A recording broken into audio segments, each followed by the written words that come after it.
본 방송에서 제공하는 투자 정보는 투자 판단에 대한 조언입니다. 방송에서 제공하는 주식의 가치, 가격 상승 및 하락에 대해서는 방송사에서 보장하지 않습니다. 실시간 정보 브리핑입니다. 국내 최대 기관 투자자인 국민연금인 지난 8일 한 달간 건설주를 집중적으로 장바구니에 담은 것으로 나타났습니다.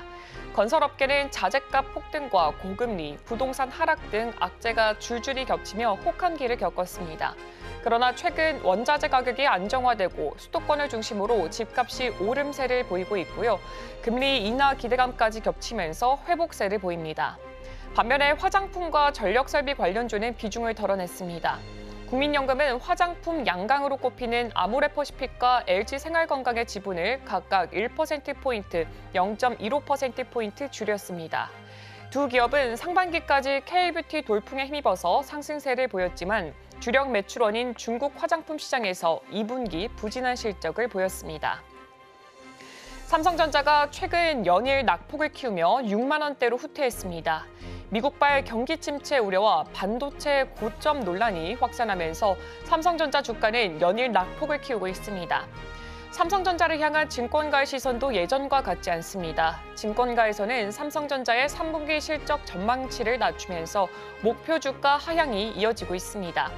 현대차증권은 스마트폰과 PC 수요가 회복되지 못하는 가운데 모바일 OLED의 경쟁 심화와 또 반도체 가격 상승에 따른 완제품의 원가율 상승이 부담을 주고 있다라고 분석을 했습니다. 올해 상반기 국내 기업들이 종속 관계기업 주식 투자 관련 가장 많은 회계감리 지적을 받은 것으로 나타났습니다. 종속 관계기업 투자 주식 관련 구체적인 사례를 보면 광학 필터 등을 제조하는 코스닥 상장업체 A사는 3년 연속 영업 손실로 관리 종목 지정 위기에 처했습니다. 이를 모면하려고 해외 자회사 등과의 자금 순환 거래로 장기 미회수, 매출 채권이 정상적으로 회수된 것처럼 꾸며서 대손 충당금 100%를 환입한 사실이 발각됐습니다. 금감원 관계자는 자금 순환 거래에 활용된 해외 자회사는 완전 자본 잠식 상태라면서 회사가 이미 출자 지분 전액을 손상 처리해 추가 출자 지분 또한 손상 차손 인식이 불가피함에도 회사는 자금 순환 거래를 은폐하기 위해서 추가 출자 지분에 대해서 별도의 손상 차손을 인식하지 않았다라고 분석했습니다. SK 에코플랜트가 보유 중이던 미국 폐배터리 리사이클링 기업에 지분을 매각해서 1,300억 원가량의 유동성을 확보했습니다. 대규모 현금 자산을 마련해 재무 건전성을 강화하겠다는 이유지만 내년 기업 공개 계획을 이행하기 위한 사전 준비 작업의 일환으로 보이고 있습니다. 건설업계에 따르면 SK 에코플랜트는 2026년을 목표로 IPO를 준비하고 있습니다. 빠르면 내년에 상장 준비 절차에 돌입할 예정입니다. SK 에코플랜트 측은 최근 주가 하락을 의식한 듯 국내외 경제와 증시 상황을 고려해서 IPO 시기를 정하겠다는 입장을 내놨습니다. 다만 신사업 투자에 따른 회사채 만기가 대거 도래하면서 IPO를 계속해서 미룰 수 없는 상황에 놓였습니다. SK 에코플랜트는 이달에 360억 원 등 3분기 3,040억 원의 회사채 만기가 도래했거나 예정됐습니다.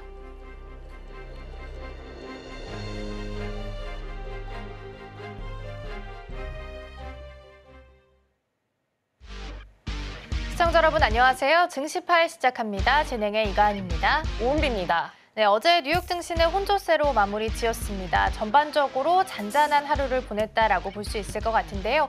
오펙이 다시 한번 석유 수요 전망치를 하향 조정하면서 어제는 유가가 큰 폭으로 떨어지는 모습이었습니다.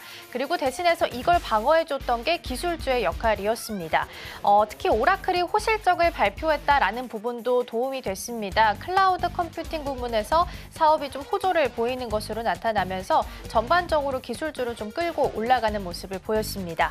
다만 다우지수 같은 경우에는 금융주가 좀 부진한 모습을 보이게 되면서 약세 흐름으로 마무리했습니다. 전반적으로 시장은 오늘 발표될 CPI 그리고 오늘 오전에 우리 시간으로 진행이 될 TV 대선 토론까지 한번 확인하고 가자라는 심리가 좀 엿보였습니다.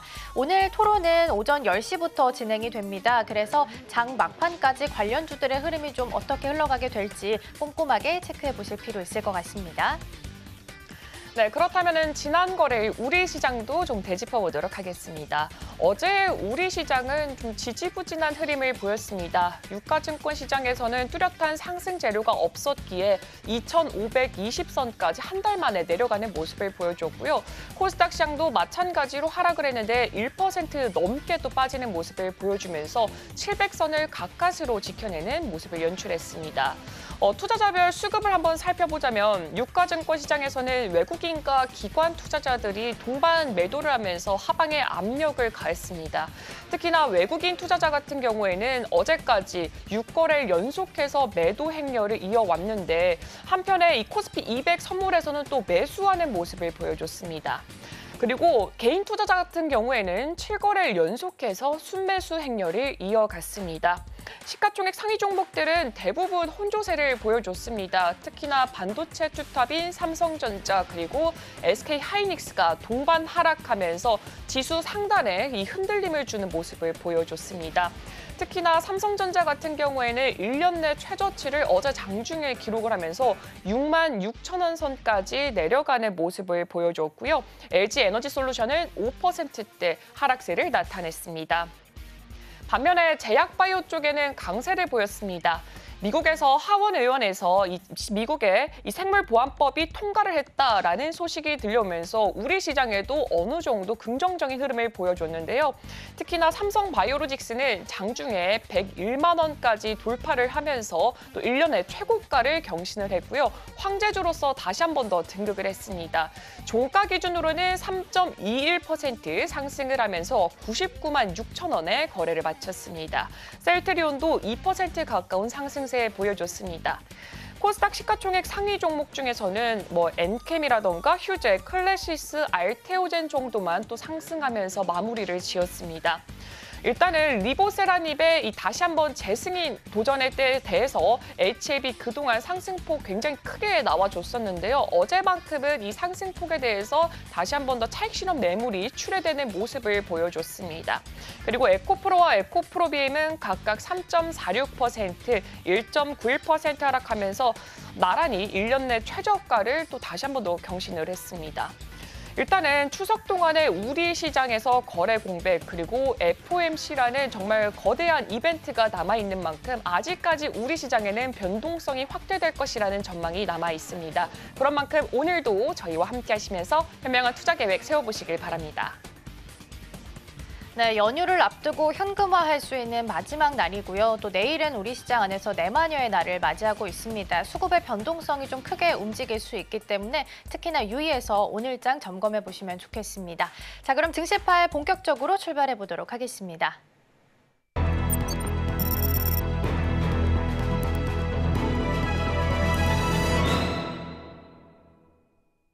네, 오늘의 포커스 온으로 이어가 보도록 하겠습니다. 오늘 도움 말씀에는 서울경제TV 포커스온 김선윤 전문가 화상으로 연결되어 있습니다. 전문가님 안녕하세요. 네, 안녕하세요. 네, 먼저 전문가님 종목부터 한번 리뷰해보면 좋을 것 같습니다. 월요일에 제시해줬던 삐아에 대해서 한번 살펴보면 좋을 것 같은데요. 8월에 수출 실적이 발표됐는데 이후에 이제 화장품이 꽤나 잘 나왔기 때문에 화장품에 대해서 다시 한 번 더 사이클이 돌아오지 않을까라는 기대감 현재 시장에서는 어느 정도 좀 나오고 있습니다. 이로 인해서 삐아 조금 더 바라봐도 될지가 궁금한데 전문가님의 의견은 어떠신가요? 네, K화장품, 우리나라 화장품의 수출액이 3조 2천억을 달성했다고 하죠. 그리고 이제 삐아는 국내 립부문 1위 기업이기도 한데요. 최근에 추세에서 좀 바닥을 확인하면서 돌리는 추세가 좀 보여서 월요일 날 좀 말씀을 드리고, 월요일 날 시가가 마이너스 2.6% 출발했고, 고점으로는 6.5%였습니다. 종가가 또 1% 마감을 하긴 했는데, 문제는 이제 어제 좀 급하게 좀 하락이 나왔습니다. 어제 상황 보시면은 장 초반부터 해서 꾸준하게 흘러내리는 모습이었는데요. 전체적으로 좀 시장 분위기 자체가 좀 어수선한 것도 있었고요. 그리고 단기적인 급등에 따라 좀 피로감도 있었던 것 같기도 합니다. 근데 이제 원체 조금 실적 성장이 좀 눈에 띄는 종목이라 조정이 나올 때마다 매수 대응하시는 전략이 나쁘지 않을 겁니다. 그리고 바닥에 돌려칠 경우에도 일시적인 고점에 해당하는 자리도요. 충분하게 나올 수 있는 자리가 16,000원대, 2만 원대 이상 볼 수 있는 종목입니다. 그리고 상장한 지 얼마 안 된 신규 종목이라 요즘에 사람들이 이제 보시면은 투자자분들께서 올해 묵은 종목들을 잘 매수 잘 안 하시는 경향이 있습니다. 오히려 신규 종목에 대해서 반등이 나올 때마다 관심을 가지는 경향이 많기 때문에 삐아도 그에 따른 좀 특수를 넣을 수 있는 종목으로 보이기도 하거든요. 그래서 현재 구간대 상장하고서 바닥 자리에서 돌려 세우고 있는 중이다. 충분히 모아갈 수 있는 종목이다 말씀드리고 매수 가능하고 보유하신 분들은 홀딩하시면 되겠습니다. 네, 삐아 종목 리뷰부터 만나봤습니다. 일단 신규 종목이기 때문에 다른 종목 대비해서 관심도가 높을 수 있다는 장점 가지고 있고요. 차트상 돌려 세우는 자리에 있기 때문에 매수 가능하다. 보유하신 분들은 홀딩하는 전략도 취해보시면 좋겠습니다. 자, 그럼 어제 장 마감한 후에는 어떤 종목들이 움직였는지 시간의 특징주 이어서 확인해 보도록 하겠습니다. 네, 시간의 특징주입니다. 영진약품, 위메이드 플레이, 위메이드, SFA 반도체 있고요. TDS팜까지 자리하고 있습니다. 어제 시장도 테마가 빠르게 움직였습니다. 한쪽에 수급이 쏠렸다가 꼬리를 만들고 다른 테마로도 이동하면서 빠르게 순환매가 돌았고요. 시간 외에서는 개별 이슈에 따라 움직였고 특히 SFA 반도체나 위메이드는 인수라는 키워드 속에서 강세가 돋보였습니다. 자세한 내용은 잠시 후에 함께 확인해 보시죠. 네, 시간의 특징주 확인해봤습니다. 전문가님, 이 중에서 오늘 장 안에서 추가적으로 볼만한 종목 어떤 종목 있을까요? 네, 몇 가지만 보겠습니다. 자, 우선 영진약품인데요. 주가 상황이 별로 좋지 않은 과정에서 그 중국의 중산별진과 거의 1,000억 원 가까운 규모의 공급 계약을 체결을 합니다. 자, 이를 통해 시간의 상한가에 잠긴 모습이고요. 바닥 포인트에서 조금 돌리는 그림, 차트상으로도 단기 바닥에서 차분하게 라인을 그리다가 올라가는 그림이 좀 나왔기 때문에 오늘 아마 상승 흐름 나오면서도 추가적인 흐름이 나올 수 있어요. 그래서 시간의 상한가 흐름이지만 한 2,500원 정도까지는 열려 있을 수 있다. 이렇게 보시면 될 것 같고요. 자, 그 다음에 핫할 겁니다, 오늘. 위메이드와 위메이드 플레이. 위메이드 맥스 같은 경우에는 이슈가 터지면서 하루 잠깐 어제까지 거래 정지가 됐던 상황이라 시간의 움직임은 없었습니다. 다만 오늘 움직임이 나오겠죠. 자, 위메이드 같은 경우 중요한 이슈가 이겁니다. 그 매드엔진이라고요. 나이트크롬 개발사를 주식 교환 방식으로 인수를 했습니다. 자, 여기에 따라서 위메이드와 위메이드 플레이, 위메이드 맥스도 오늘 같이 올라갈 거라 시간으로 이제 상한가에 전부 다 들어갔다 보시면 될 것 같은데 최근에 사실 위믹스의 흐름 자체가 조금씩 바닥을 좀 확인하고 오르는 경향이 있어서요. 또 위믹스 코일 자체가 또 상승을 주는 그림이 나오기 때문에 아마도 위메이드 주가도 한바탕 튀어 올라갈 가능성이 높아 보이고 그리고 이제 뭐 엘리팜 이슈도 같이 좀 나올 수 있는 그림인 것 같아요. 그래서 위메이드 같은 경우는 오늘 단기 급등이 나올 경우에 1차적으로 보는 자리는 42,000원대 이상의 그림 정도가 4만 원 이상의 그림을 예측해 볼 수 있지 않을까 싶고요. 위메이드 맥스 같은 경우도 우선 바닥에서 이미 먼저 되돌림 반등이 나오긴 했지만 전고점 자리가 상황 보시면 15,000원이나 뭐 17,000원짜리 있긴 한데요. 그래도 뭐 한 13,000원에서 14,000원 사이의 움직임은 예측해 볼 수가 있겠습니다. 자, 그리고 위메이드 플레이 같은 경우도 움직임이 전혀 없었던 모습이지만 최근의 흐름은 거래를 동반한 모습이 나왔단 말이에요. 뭔가 정보가 샜을 수도 있고 움직임 자체가 조금 다릅니다. 그렇죠? 그간이랑은 특별한 소식이 없었는데요. 자, 그리고 바닥자리 인식되면서 돌려 세우는 그림이라 큰 문제 없이 오늘 10,000원대의 터치 가능성은 존재합니다. 그 이상 갈 수도 있고요. 그래서 우선 위메이드 라인 쪽들은 오늘 시장에서 굉장히 뜨겁게 달아오르는 감자가 될 수 있기 때문에 살펴보시되 다만 단기 이슈입니다. 이틀, 3일 가지 않습니다. 오늘 하루짜리 이슈로서 주가 급등 나왔다 바로 빠질 수도 있다. 이건 유념하시고요. 중기적 관점으로 대응하시는 것은 부적절하다. 주가가 올라가더라도 내일이나 이번 주가 맥스일 거고 다음 주 추석 이후에는 어쩔 수 없죠. 우리가 FX 상황을 봐야 되기 때문에 쉽지 않을 수 있다. 이 정도 말씀을 드리고 자, 그 다음에 SFA 반도체인데요. 다 죽어가던 회사가 다시 한 번 더 두산그룹 피인수설이 좀 돌았습니다.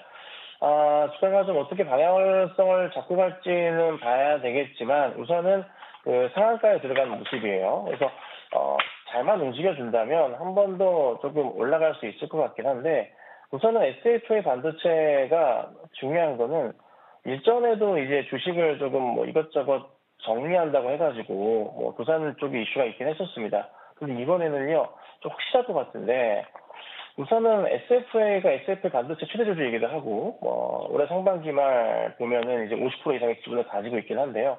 이걸 어떻게 좀 정리할까? SK 반도체가 사실 국내 대표적인 외주 반도체 패키징 업체거든요.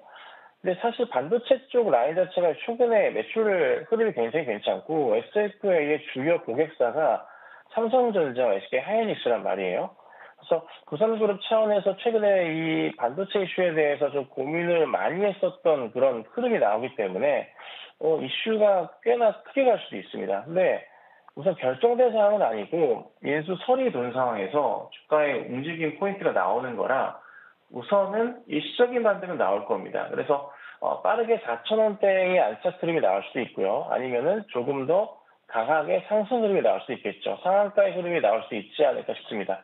다만 이제 기존에 보유하고 계셨던 분들만 좀 해당할 것 같고 오늘 급하게 만약에 따라 들어가셔도 나쁘지는 않겠지만은 혹시 모를 상황에 대비해서 단기 트레이딩 전략으로만 활용하시는 게 좋겠습니다. 그래서 SFA는 우선 정황상 나쁘진 않고요.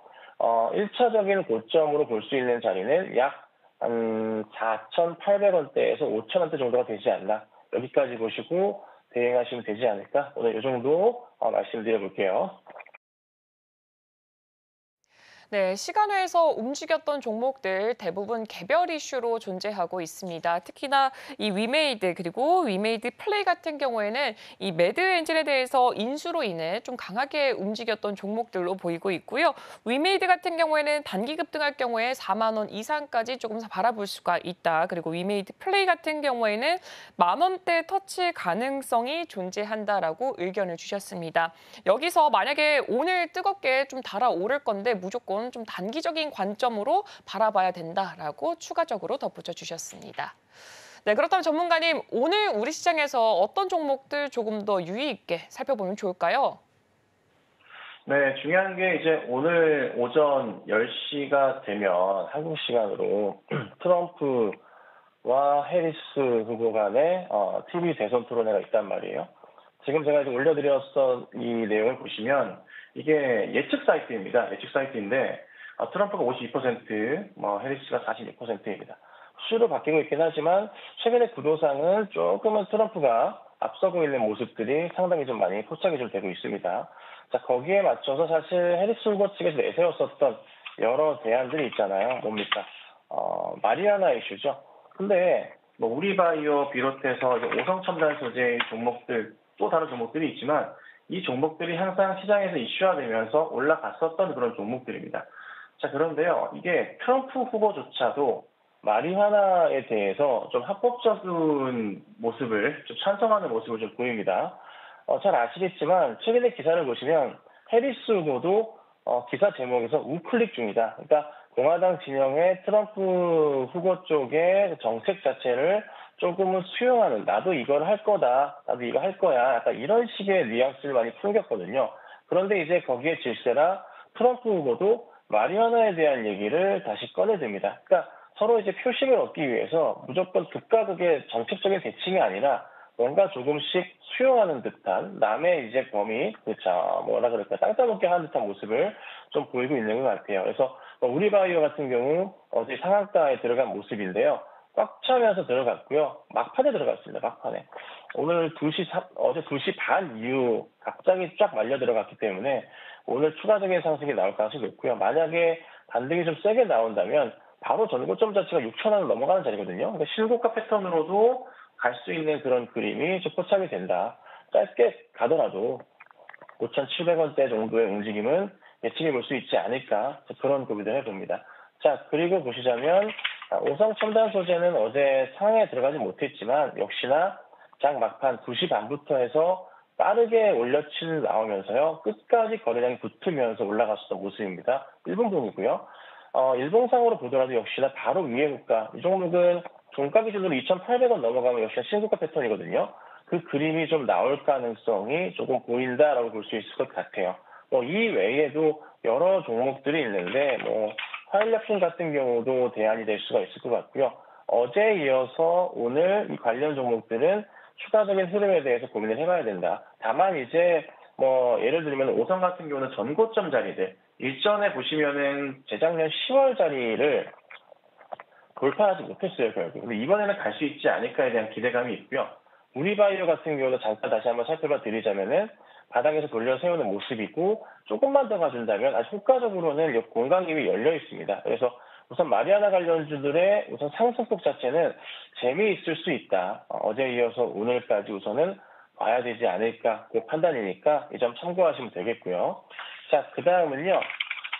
제일일렉트릭 같은 경우에도 최근 주가 바닥에서 한두 차례 돌리는 모습이 나왔습니다. 한번 크게 돌리고 어제 상승을 줬는데 상승을 했었던 것은 테슬라 이튼과 협력 소식이었고요. AFCI P12 독점 공급 기대감으로 인해서 상승을 줬습니다. 근데 거래가 붙으면서 갔어요. 하나 걱정인 점은 이날입니다. 8월 23일 같은 경우에도 거래가 붙으면서 올려치는 모습이었지만 그 다음 26일 같은 경우는 윗꼬리 잡아서 빠졌거든요. 그래서 오늘 일시적인 반등이 나오긴 할 겁니다. 나오긴 할 건데 여차하면 빼셔야 될 수도 있다. 근데 이슈가 조금만 더 붙어준다면, 수급이 붙어준다면 한바탕 더 갈 수도 있는 종목이다. 다만 이제 차트상의 분위기에서 좀 바닥에서 돌려 세웠었던 흐름에서 한 차례 바로 전 고점에서 맞고 떨어졌던 포인트가 있기 때문에 이거는 조금 조심하셔야 될 것 같아요. 그래서 우선 현 시장 분위기에서 나쁘지 않은 종목. 오늘 아마 트럼프와 해리스의 TV 토론을 가지고서 여러 정책적인 종목들이 좀 있을 거고요. 저도 이미 그와 관련 종목들을 이미 올려드렸죠. 그래서 보시면은 되실 것 같고요. 굉장히 많습니다, 종목들. 딸려 있는 것 자체가, 해리스 관련주들, 트럼프 관련주들 해가지고, 한 20, 30개 있는데요. 이 관련주들이 시장이 오늘 중심에 있다. 다만 이제, TV 10시 토론에서 과연 누가 승기를 잡을 것이냐, 이게 핵심일 것 같아요. 딱 보면 알잖아요. 아마 1시간 좀 넘게 하겠죠? 90분인가요? 그래서 10시부터는 TV 토론을 꼭 보십시오. 요즘에는 여러 채널에서 다 번역을 해줍니다. 그래서 꼭 보시고 그에 따른 종목을 잘 선별하시면 되겠습니다. 네, 일단은 오늘 오전 10시에 두 후보의 TV 토론이 이제 예정이 되어 있습니다. 이로 인해서 이 관련주들 강하게 움직일 것으로 예상되고 있고요. 특히나 이 마리화나에 대해서는 최근에는 해리스 관련주로만 좀 분류가 됐다가 최근에 이 트럼프 전 대통령이 마리화나 규제 완화에 대해서 좀 지지 방안을 내놓으면서 계속해서 움직임을 보여주고 있는 종목인 만큼 이쪽에도 한번 주목해 보시면 좋을 것 같습니다.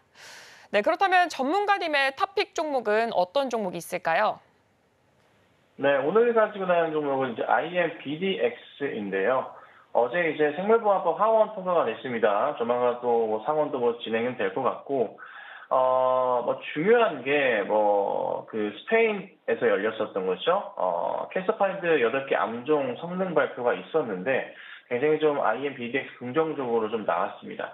자, 그리고 최장암의 이게 조기 발견 확률 자체가 생존율이 5배에서 10배가 올라간다고 하네요.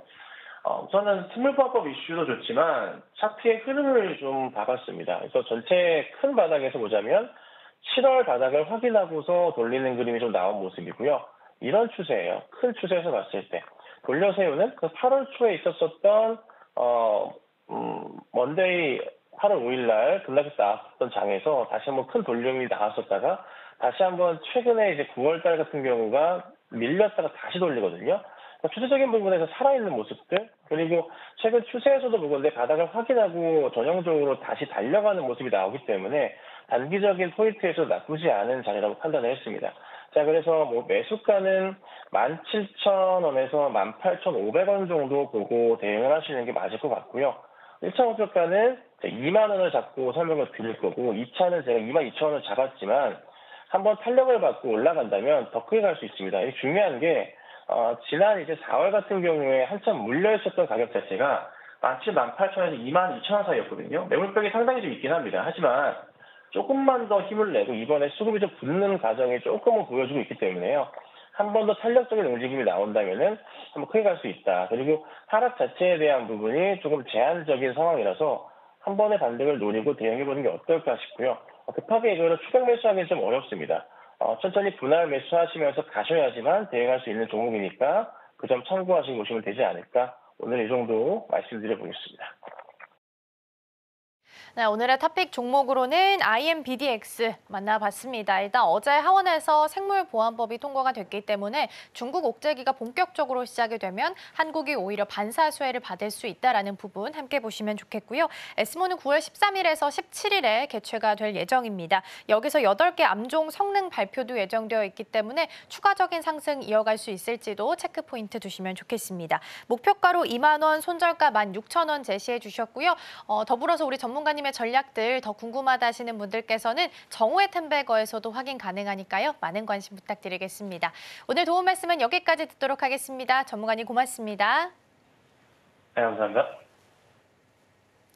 네, 오늘의 탑픽 종목 전략들 화면을 통해서 다시 한번 정리해보고요. 계속해서 이어가 보도록 하겠습니다.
네, 오늘의 이슈 오늘로 이어가 보도록 하겠습니다. 오늘 도움 말씀에는 유진투자증권 양승윤 연구원 자리해 주셨습니다. 연구원님 어서 오세요.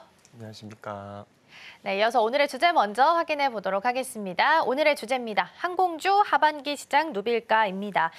이틀 뒤면 이제 추석 연휴가 본격적으로 시작이 됩니다. 제 주변만 보더라도 여행 간다는 친구들이 꽤 많이 보이는 것 같아요. 여행 수요도 높아지고 있는 상황이고 최근에는 또 금리 인하 키워드가 나오게 되면서 달러 약세가 진행되고 있고 그러면 이제 항공주에게는 사실 호재로 작용할 수밖에 없을 것 같아요. 그래서 하반기 전망을 먼저 좀 해주신다면 어떻게 보고 계실까요? 일단 항공사들이 굉장히 좋았습니다. 사실 연초부터 해서 지금까지도 뭐 실적 흐름이나 아니면은 이제 그런 여객 뭐 해외여행 가시는 그런 수요들도 굉장히 좋았었기 때문에 사실 업황은 여전히 좋은 상황이었는데 워낙 뭐 달러도 비싸고 유가도 높고 그리고 무엇보다 이 시장이 언젠가는 항공권 가격도 떨어지고 수요도 꺾일 거다. 과거 코로나 이전 수준으로 다시 돌아가는 그런 피크아웃 우려들이 계속 제기가 되면서 주가 자체는 좀 부진했었던 이제 그런 흐름들을 보여왔었었는데 하반기에는 지금 이제 말씀 주신 것처럼 이제 달러도 내려가고 있고 유가도 다시 한번 하향 안정화되고 있고 그리고 이제 3분기 성수기와 그리고 추석 연휴 그리고 10월에 여러 가지 휴일들까지 겹치면서 좀 다시 한번 이제 주목받을 수 있는 그런 흐름들을 되찾아보지 않을까 이렇게 기대를 하고 있습니다. 네, 최근에 환율과 유가가 안정화가 되면서 다시 한 번 더 기대를 해보면 좋을 것 같다라고 의견 제시해 주셨습니다. 일단은 지난 2분기에 항공업계 자체가 역대 최대 매출액을 기록했음에도 불구하고 그때 당시에는 환율 자체도 정말 변동성이 심했고 유가 자체도 많이 올라갔던 상황이어서 아무래도 LCC 쪽에 타격이 깊게 들어간 것으로 보여지고 있습니다. 그렇다면 하반기에 과연 항공업계는 어떤 식으로 움직이게 될까요? 일단은 조금 더 이제 자세하게 말씀을 드리면은 사실 뭐 유가 부담이나 이런 유류 비용에 대한 부담은 뭐 이제 LCC 그러니까 이제 저희가 저비용 항공사에만 크게 뭐 영향을 미치는 건 아니고 사실 FSC 이제 뭐 대한항공이나 아시아나항공에도 마찬가지의 영향을 미쳤었다. 뭐 그런 이제 유류비 부담은 보통 항공사들의 비용의 한 30% 정도를 차지를 하니까 이제 공통된 이제 문제점으로 작용했다고 저희는 생각을 하고 있고 오히려 이제 저비용 항공사가 2분기 때 좀 실적 부진으로 이어졌었던 거는 그런 유류비 부담뿐만 아니라 뭐 인건비라든지 수요라든지 그리고 기타 이제 공항 사용료들 이런 비용 부담이 상당히 좀 커졌었던 부분들 그리고 또 LCC들은 이제 1분기, 3분기 이런 성수기와 그리고 2분기, 4분기 이런 비수기 사이에 그런 수요나 그리고 이제 매출 흐름들이 상당히 극명하게 갈리는 부분들이 있어서 2분기는 또 특히 저희가 이제 최대 비수기로 보고 있었던 만큼 조금 이제 그런 비용 부담이 크게 작용을 했었던 게 아닌가 이렇게 생각을 하고 있고요. 다만 지금 이제 3분기 성수기 들어와 있는 상황이고 그리고 4분기도 이제 겨울철 다가오면서 뭐 동남아라든지 이런 이제 LCC들이 가장 좀 강점으로 삼고 있는 단거리 노선에 대한 이제 수요 회복이 또 기대가 되고 있는 상황이어서 3분기, 4분기 연속으로 해서 조금 이제 다시 한번 긍정적인 실적 흐름으로 나아갈 수 있는 부분들이 있지 않을까 이렇게 기대를 하고 있습니다. 네, 또 실적 이야기가 나온 만큼 또 LCC도 잠깐 짚고 넘어가 보자면 사실 처음에 등장했을 땐 관심도가 높았지만 그거에 비해서 최근 흐름을 봤을 때는 주가가 좀 지지부진한 흐름이 아닐까 싶습니다. 근데 추석도 그렇고 말씀해 주셨던 뭐 겨울이나 뭐 동남아 노선을 좀 많이 가는 것 같아요. 짧은 단거리 노선 좀 위주로 가다 보니까 LCC가 실적 개선을 좀 가지고 갈 수 있을까에 대한 기대감도 있거든요. 뭐 하반기에는 LCC 쪽도 다시 한번 돌아봐도 될까요? 네, 저희는 뭐 충분히 관심을 가지고 지켜보셔도 좋을 것 같다 이렇게 생각을 하고 있고요. 원래는 3분기가 이제 워낙 또 덥고 여름 성수기다 보니 동남아로 가시는 분들은 많지는 않습니다. 그래서 오히려 유럽이라든지 미국 쪽 이런 장거리 노선 수요가 좋아서 원래는 3분기는 이제 그런 FSC 대한항공, 아시아나항공의 최대 성수기이고 오히려 이제 겨울철 성수기인 1분기가 이제 LCC 성수기다라고 보실 수가 있는데 워낙 그동안 이제 달러도 비쌌었고 그리고 유로도 높은 상황에서 이제 유지가 되었기 때문에 이제 장거리 수요보다도 오히려 이제 일본이나 뭐 이런 동남아 단거리 수요가 나쁘지 않았었기 때문에 3분기도 충분히 이제 LCC들 좀 관심 있게 지켜볼 만하다 말씀드리고 있고 그리고 이제 또 4분기가 이제 저희가 곧 다가오고 있습니다. 4분기 후반부터는 이제 또 이제 겨울 방학이나 이런 것들이 시작되기 때문에 지금 3분기 성수기에서 이제 4분기 이제 4분기에서 1분기로 넘어가는 LCC 성수기까지 계속해서 좀 긍정적인 수요 흐름들은 LCC들한테서 충분히 기대해 볼 수 있지 않을까 생각을 하고 있고 또 무엇보다도 저희가 상반기 때 운수권 배분이 있었습니다. 뭐 새로운 곳으로 이제 취항할 수 있는 기회들이 열렸는데 지금 10월부터 해서 제주항공 그리고 에어부산과 같은 이제 LCC들이 또 신규 노선 취항을 예정을 하고 있고요. 뭐 발리라든지 그동안 저희가 가지 않았었던 또 노선들도 개척을 하고 있어서 과거 이제 저희가 LCC들이 주목받았었던 게 결국은 이제 싼 가격에 또 여러 가지의 곳 다양한 곳으로 좀 쉽게 이제 여행을 갈 수 있다는 부분들 그런 것들이 이제 여객 수요로 이어졌기 때문에 긍정적으로 이제 보셨던 건데 그런 부분들은 여전히 지속이 되고 있다 이렇게 생각을 하고 있습니다. 네, 3분기는 덥기 때문에 LCC보다는 좀 FSC 쪽에서 좀 수혜를 볼 수 있었던 시즌으로 볼 수가 있고요. 오히려 1분기는 춥기 때문에 동남아에다가 운행이 좀 많이 편성이 되어 있는 LCC 쪽에 좀 약간 풍족한 그런 해가 될 수가 있다라고 볼 수가 있는데 지금 같은 경우에는 일본 등 단거리 노선 또한 증가가 되고 있기 때문에 1분기에 LCC, 3분기에 LCC 모두 다 기대해 보면 좋을 것 같다라고 의견 제시해 주셨습니다. 네, 그렇다면은 이제 좀 대한항공과 아시아나 합병 이쪽으로 좀 한번 확인해 보면 좋을 것 같은데요. 항공계에서는 가장 뜨거운 이슈 중 하나가 아닐까라고 생각이 들고 있습니다. 일단 예정은 10월 말에 마무리가 될 것 같은데 아무래도 노이즈가 계속해서 끼고 있는 모양새를 보여주고 있습니다. 대한항공과 아시아나 합병에 있어서 좀 자연스럽게 잘 마무리가 지어질지도 궁금하고 이 합병이 된다면 과연 항공업계에는 어떤 방향성이 새롭게 제시가 될지가 궁금한데 의견은 어떻게 보시나요? 네, 뭐 저희가 계속 이제 거의 수년째 기다리고 있는 부분들인데 느리지만은 조금씩 진전을 하고 있는 상황으로 저희는 생각이 됩니다. 지금 아마 말씀 주신 것처럼 빠르면은 이제 가을쯤에 이제 유럽 쪽에서 지금 조건부 승인을 받은 상황인데 이제 이게 이제 최종 승인으로 이어질 것으로 예상을 하고 있고 그리고 마지막 남은 이제 심사 국가인 미국에서도 이제 승인이 나오지 않을까 이렇게 기대를 하고 있어서 연말 정도에는 기업 결합에 대한 부분들이 모두 좀 완료가 되지 않을까 좀 조심스럽게 생각을 하고 있고요.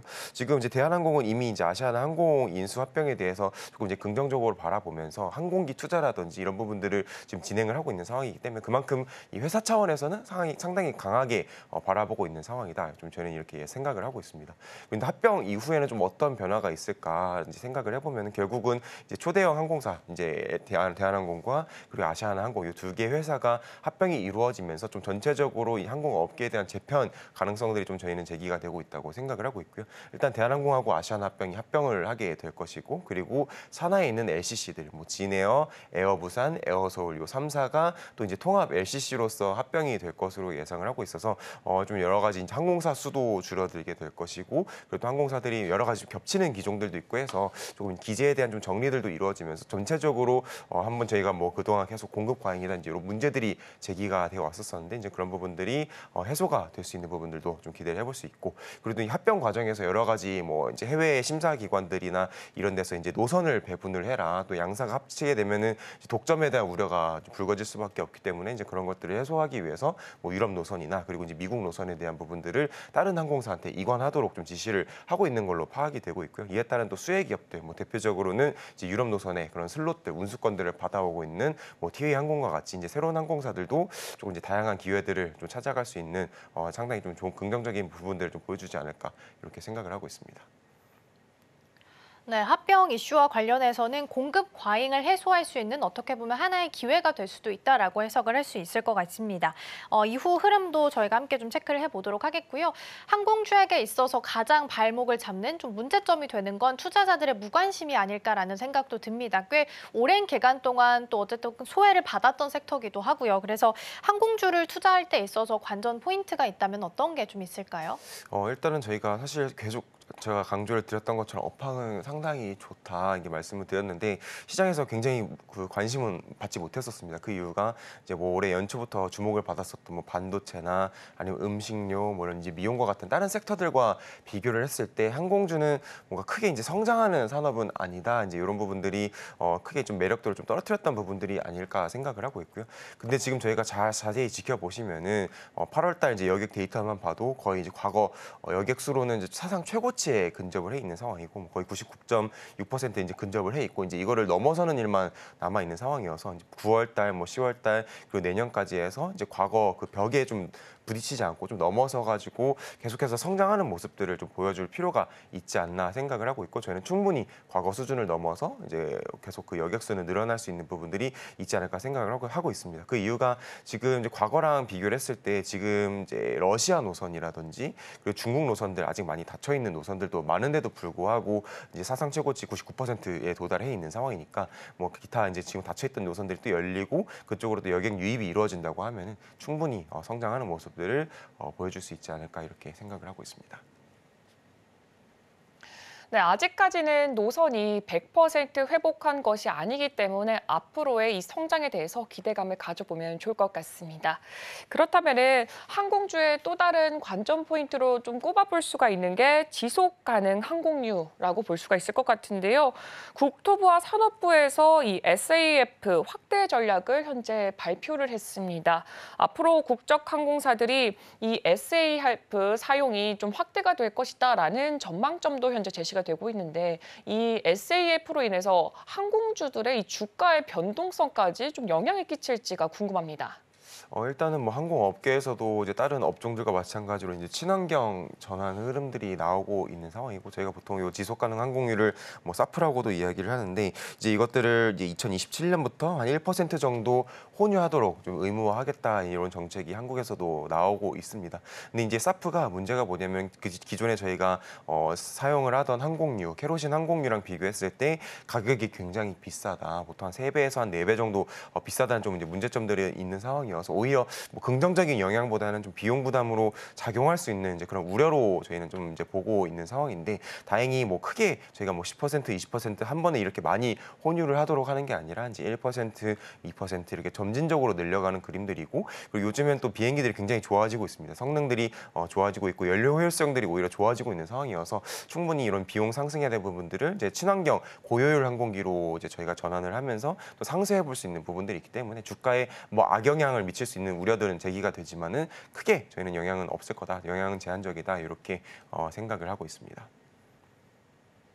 네, 사프의 문제점 중 하나가 비용 부담이다라고 말씀을 해주셨는데 그러면 어쨌든 적용이 되기 시작하면 항공주 입장에서는 그게 이제 실적 부분에 있어서 좀 부담이 되지 않을까라는 아이디어로 연결되거든요. 이 부분에 대해서는 좀 어떻게 보세요? 충분히 이제 그렇게 이어질 수가 있기는 한데 요즘 이제 나오는 비행기들 좀 연료 효율성에 대해서 좀 말씀을 드리면은 저희가 기존에는 이제 소형 비행기 LCC 항공사들 많이 쓰던 비행기가 이제 737NG 넥스트 제너레이션이라고 하는 비행기를 많이 썼었는데 요즘 이 비행기가 이제 737 맥스로 해서 저희가 전환이 이루어지고 있고 이 737 기종 같은 경우 기존 기종 대비해서 연료 소모가 뭐 한 15% 정도 줄어들게 됩니다. 그만큼 이제 저희가 뭐 항공유 1% 섞어서 이제 그게 이제 뭐 저희는 추정키로는 연료 비용 부담이 한 2%에서 3% 정도 늘어날 걸로 보고 있는데 또 그만큼 연료 소모가 줄어들게 되기 때문에 크게 오히려 이제 연료 비용에 대한 부분들은 더 줄어들 수가 있는 부분들이다. 그래서 크게 임팩트는 없지 않을까 이렇게 조심스럽게 예상을 하고 있습니다. 네, 연료 비용 부담에 대해서는 크게 우려할 필요가 없다라고 의견을 말씀해 주셨습니다. 그렇다면은 항공주 자체를 뭐 3분기, 4분기 이렇게 나눠봤을 때 방금 전까지는 LCC 쪽에서는 뭐 3분기도 좋고 1분기도 좋다라고 말씀해 주셨는데 전체적으로 업황으로 봤을 때 3분기, 4분기 쪽에서는 어느 쪽에 좀 더 무게를 두면 좋을까요? 일단은 당연히 3분기를 훨씬 더 저희는 긍정적으로 바라봐야 된다. 왜냐면은 4분기는 이제 10월, 11월, 12월인데 아무래도 뭐 10월에 연휴가 있고 뭐 휴일이 있다고는 해도 여객 수요가 그렇게 또 많지는 않은 분기여서 오히려 이제 3분기 성수기 가장 좀 지금 당장 좀 주목을 해볼 필요가 있을 것 같고 그리고 이제 3분기 실적이 발표가 되는 뭐 10월 요 근처까지 해서는 좀 지속적으로 관심을 가져볼 만하다 생각을 하고 있습니다. 그 이후에는 조금 이제 부침을 겪을 수도 있긴 하겠지만 이제 1분기 내년 1월부터는 또 긍정적인 흐름들을 또 되찾을 수가 있을 거다. 보통 주가도 저희가 계절성을 보게 되면은 1분기 때 가장 좋았었던 모습들을 이제 보여줘 왔기 때문에 이제 4분기 말부터 해서 또 다시 한번 관심 가져보는 전략들을 이제 말씀을 드리고 있습니다. 네, 어쨌든 시기별로 봤을 때는 조금 차이가 있을 수도 있겠다라는 부분도 함께 보셔야 되겠습니다. 전반적으로 3분기가 가장 큰 성수기가 될 수 있을 것 같고요. 항공과 운송 같이 봤을 때 일단 피크아웃 우려는 계속해서 좀 시장에선 이야기가 좀 나오고 있는 것 같아요. 그렇다면 이 부분에 대해서는 좀 어떻게 지켜봐야 될까요? 일단은 이제 피크아웃 우려가 이제 뭐 크게 이제 두 가지가 있는데 이제 수요가 이제 과거 뭐 이제 수요가 별로 안 좋아진다. 지금 2019년도 코로나 이전에는 항공업계에서 가장 문제가 되었었던 게 이제 공급이 늘어나는 속도보다 이제 수요가 늘어나는 속도가 느리다 해서 이제 공급 과잉 그래서 이제 티켓 가격도 떨어지고 이제 여러 가지 실적에도 좀 부정적인 영향을 미쳤었던 기업들이 굉장히 좀 강력하게 이제 투자자분들한테도 남아 있는 걸로 저희는 생각을 하는데 사실 2019년도는 좀 저희가 오해를 하고 있는 게 아닌가라고 생각을 하고 있는 게 2019년도에는 저희가 돌이켜 보면은 노제팬 사태가 있었습니다. 사실 한국 분들이 가장 또 여행을 많이 가는 지역이 일본인데 이제 일본 노선이 2019년도 이제 여름쯤부터 해서 많이 다쳤었던 부분들이 있어서 오히려 이제 그런 부분들이 이제 수요 부진으로 착시 효과를 좀 나타났었던 게 아닌가 좀 생각을 하고 있고 지금은 완전히 다른 상황이다. 지금은 비행기가 공급을 늘리면 늘리는 대로 지금 수요가 붙고 있는 상황이라고 저희는 생각을 하고 있고 또 무엇보다도 지금 보잉이라든지 에어버스 이런 항공기 제조사들이 지금 항공사들이 필요로 하는 비행기들을 제때 이제 적시에 공급을 해주지 못하고 있는 상황이어서 오히려 이제 공급은 또 계속 부족한 상황들이 나오고 있는 상황이고 그에 따라서 뭐 운임도 그렇고 이런 이제 비행기 한 비행기에 타는 그런 여객 수도 굉장히 좀 견조하게 저희는 꾸준히 이어질 거라고 보고 있어서 지금 당장 뭐 이런 피크아웃을 우려하기에는 상당히 좀 시기상조다 이렇게 생각을 하고 있습니다. 네, 일단 2019년에도 노제팬 이 영향으로 인해서 아무래도 항공업계는 타격을 입었었습니다. 그런데 노제팬을 하면서 생각을 해보는 게 이제는 좀 예스제팬 쪽으로 방향이 틀어지지 않았나 보여지고 있는데요. 한일의 이 양국 사전 입국 심사 이것을 도입을 하겠다라고 하면서 오히려 지금은 일본을 가고 일본에서 오는 게 굉장히 수월해질 것으로 보여지고 있는데 아무래도 주변에 살펴보기만 하더라도 일본까지 가는 데 있어서는 LCC를 좀 더 많이 타는 것으로 보여지고 있습니다. 만약 이게 도입이 된다면 LCC 쪽에서만 호재로 작용될지가 궁금한데 어떻게 생각하시나요? 사실 일본 노선 같은 경우는 이제 LCC의 점유율이 상당히 높기 때문에 물론 이제 FSC도 당연히 수혜를 받기는 하겠지만은 LCC 중심의 좀 수혜가 기대가 된다고 좀 보실 수가 있을 것 같고요. 워낙 일본 같은 경우는 이제 단거리 뭐 거의 2시간에서 길어도 뭐 3시간 내외의 그런 거리 굉장히 단거리이기 때문에 오히려 오히려 이제 그런 좋은 서비스나 이런 거보다는 최대한 이제 가격을 좀 저렴하게 해서 여행을 가고 싶다 하는 소비자분들의 니즈들이 있기 때문에 LCC들이 강세를 좀 보일 수밖에 없는 상황이고, 지금 일본 같은 경우 2019년도를 이미 넘어섰고 2018년도보다도 여객 수가 훨씬 많은 상황들이어서 지금 다른 뭐 일본, 이제 동남아, 뭐 유럽, 미주 이제 다양한 노선들과 비교해봤을 때 가장 좋은 노선은 단연코조 일본 노선이다 이렇게 생각을 할 수가 있을 것 같습니다. 근데 안타깝게도 이제 8월달 초에 8월 8일에 일본에서 좀 이제 큰 지진이 발생을 했었었고, 그 이후로 이제 난카이 트로프라고 하는 지역에서 대지진이 또 발생을 할 수가 있다. 100년마다 이제 100년 주기, 뭐 150년 주기로 이제 발생하는 대지진이 다시 한번 좀 발생할 수 있다는 우려들이 좀 작용을 하면서 지금 다소 일본 노선에 대한 수요는 조금 이제 침체가 되고 있는 상황들인데, 아무래도 이제 추석 연휴와 그리고 이제 10월달에 짧은 연휴들이 많은 상황이어서 그때는 다시 한번 이런 단거리 수요들이 좀 회복을 해볼 수가 있지 않을까 생각을 하고 있고, 물론 최근에 좀 엔화가 살짝 이제 과거 대비해서는 좀 올라오고 있는 부분들도 이제 부담이 될 수 있다는 이제 우려들도 있긴 하지만 여전히 900원대를 기록을 하고 있어서 충분히 다른 달러나 유로화보다는 부담은 적은 상황이라 일본 노선이 쉽게 그렇게 수요가 꺾이지는 않을 것 같다 이렇게 생각은 하고 있습니다. 네, 어쨌든 연휴가 또 이렇게 쭉 있는 건 아니다 보니까 단거리 수요에 대한 수요는 계속해서 좀 높을 수밖에 없다라고 보셔야 될 것 같습니다. 우리 연구원님께서 최근 내셨던 보고서 가운데 제주항공을 3분기에는 바라봐야 된다라는 내용이 좀 인상 깊었는데, 굳이 이제 여러 LCC가 있는데 제주항공에 집중했던 이유는 어디 있을까요? 사실은 이제 제가 그 부분에 대해서는 이제 8월달에 방금 말씀드린 일본 노선에 이제 조금 이제 수요가 꺾이기 시작했다라는 부분들에 좀 착목을 해서 이렇게 말씀을 드렸었고요. 왜냐면은 일본 노선 같은 경우는 이제 가장 뭐 수익성도 좋고 해서 그 일본 노선의 비중이 높은 이제 과거에는 이제 진에어를 가장 좀 선호를 해서 말씀을 드렸었는데, 아무래도 이런 수요에 좀 타격을 있는 부분들이 있다 보니까 오히려 이제 일본 노선에만 치중돼 있는 게 아니라 뭐 중국이라든지 동남아 이런 노선 포트폴리오가 다각화되어 있고 이런 상황에도 좀 가장 방어가 잘 될 수 있는 기업으로서 이제 제주항공을 좀 바라봤기 때문에 좀 제주항공을 추천을 드렸었습니다. 근데 제주항공 같은 경우는 이제 사실 저희가 이제 중국 노선도 좀 예의주시를 해야 되는 상황인데, 그동안 저희가 중국 노선에 대해서는 조금 수요에 대해서 상당히 좀 부정적으로 바라봤었다면은 사실 의외인 부분들도 있긴 하지만 지금 제주항공의 뭐 중화권 노선들의 탑승률이 90%에 근접을 하고 있는 상황이어서 오히려 또 이제 플러스 포인트로 작용할 수 있는 부분들도 기대를 해볼 수가 있겠다 생각을 해서 이제 제주항공을 좀 긍정적으로 말씀을 드렸었습니다. 네, 제주항공의 주가 추이도 함께 지켜봐 주시면 좋을 것 같습니다.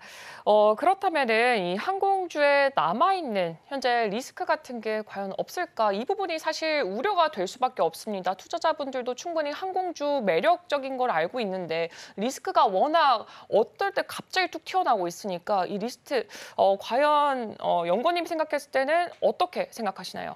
사실 지금 이제 뭐 여러 가지 매크로 환경이나 그리고 이제 피카 우려들에 대해서 좀 많이 말씀을 드렸었는데, 사실 저희가 예상치 못한 리스크가 좀 발생할 수 있는 부분들은 환경 문제라고 생각을 하고 있고요. 뭐 지속 가능률을 사용을 하고 하는 부분들과도 연계가 될 수가 있긴 하겠지만, 요즘 기후 변화로 인해서 그 이제 비행기들이 좀 난기류 사고들이 많이 발생을 하고 있고, 뭐 여러 가지 좀 다양한 이제 그런 기후 변화에 따른 영향들도 나오고 있는 상황이고, 아마 이제 장기적으로 봤을 때는 이제 항공 노선들을 좀 이제 저희가 좀 길게 우회를 한다라든지 여러 가지 좀 비용 부담으로 또 이어질 수 있는 이제 리스크들도 있어서 약간 이런 기후 변화들도 좀 지켜보실 필요가 있을 것 같고, 또 하나의 리스크는 이제 제가 아까 이제 비행기들이 잘 안 들어오고 있다고도 말씀을 드렸는데, 이에 따라서 비행기들이 좀 노후화가 되고 있고 고장도 잦아지고 있습니다. 이에 따라서 여러 가지 항공 이제 지연율도 계속 올라가고 있다라는 이제 이런 불만의 목소리들도 나오고 있어가지고 약간 오히려 이런 것들이 좀 수요에 좀 부정적인 영향을 미칠 수도 있지 않을까, 이제 이런 부분들은 이제 좀 정성적인 부분들이긴 하지만 좀 같이 이제 예의주시를 하시면 좋지 않을까 이렇게 생각을 하고 있습니다.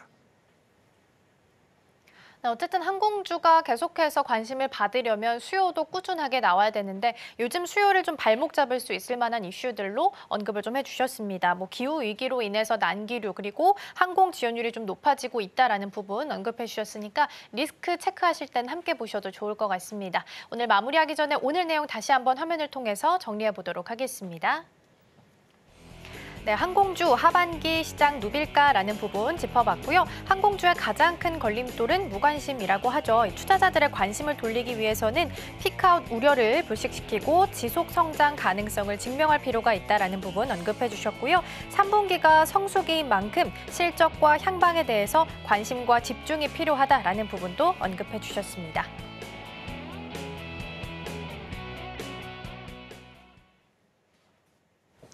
네, 양승윤 연구원과는 여기서 인사하도록 하겠습니다. 저는 잠시 후 9시 개장 방송으로 돌아오도록 하겠습니다. 네, 오늘 시장도 저희와 함께 하시면서 전략들 챙겨가시면 좋겠습니다. 많은 시청 부탁드립니다.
네, 계속해서 실시간 증시 뉴스 만나보도록 하겠습니다. 이소연 앵커가 준비하고 있습니다.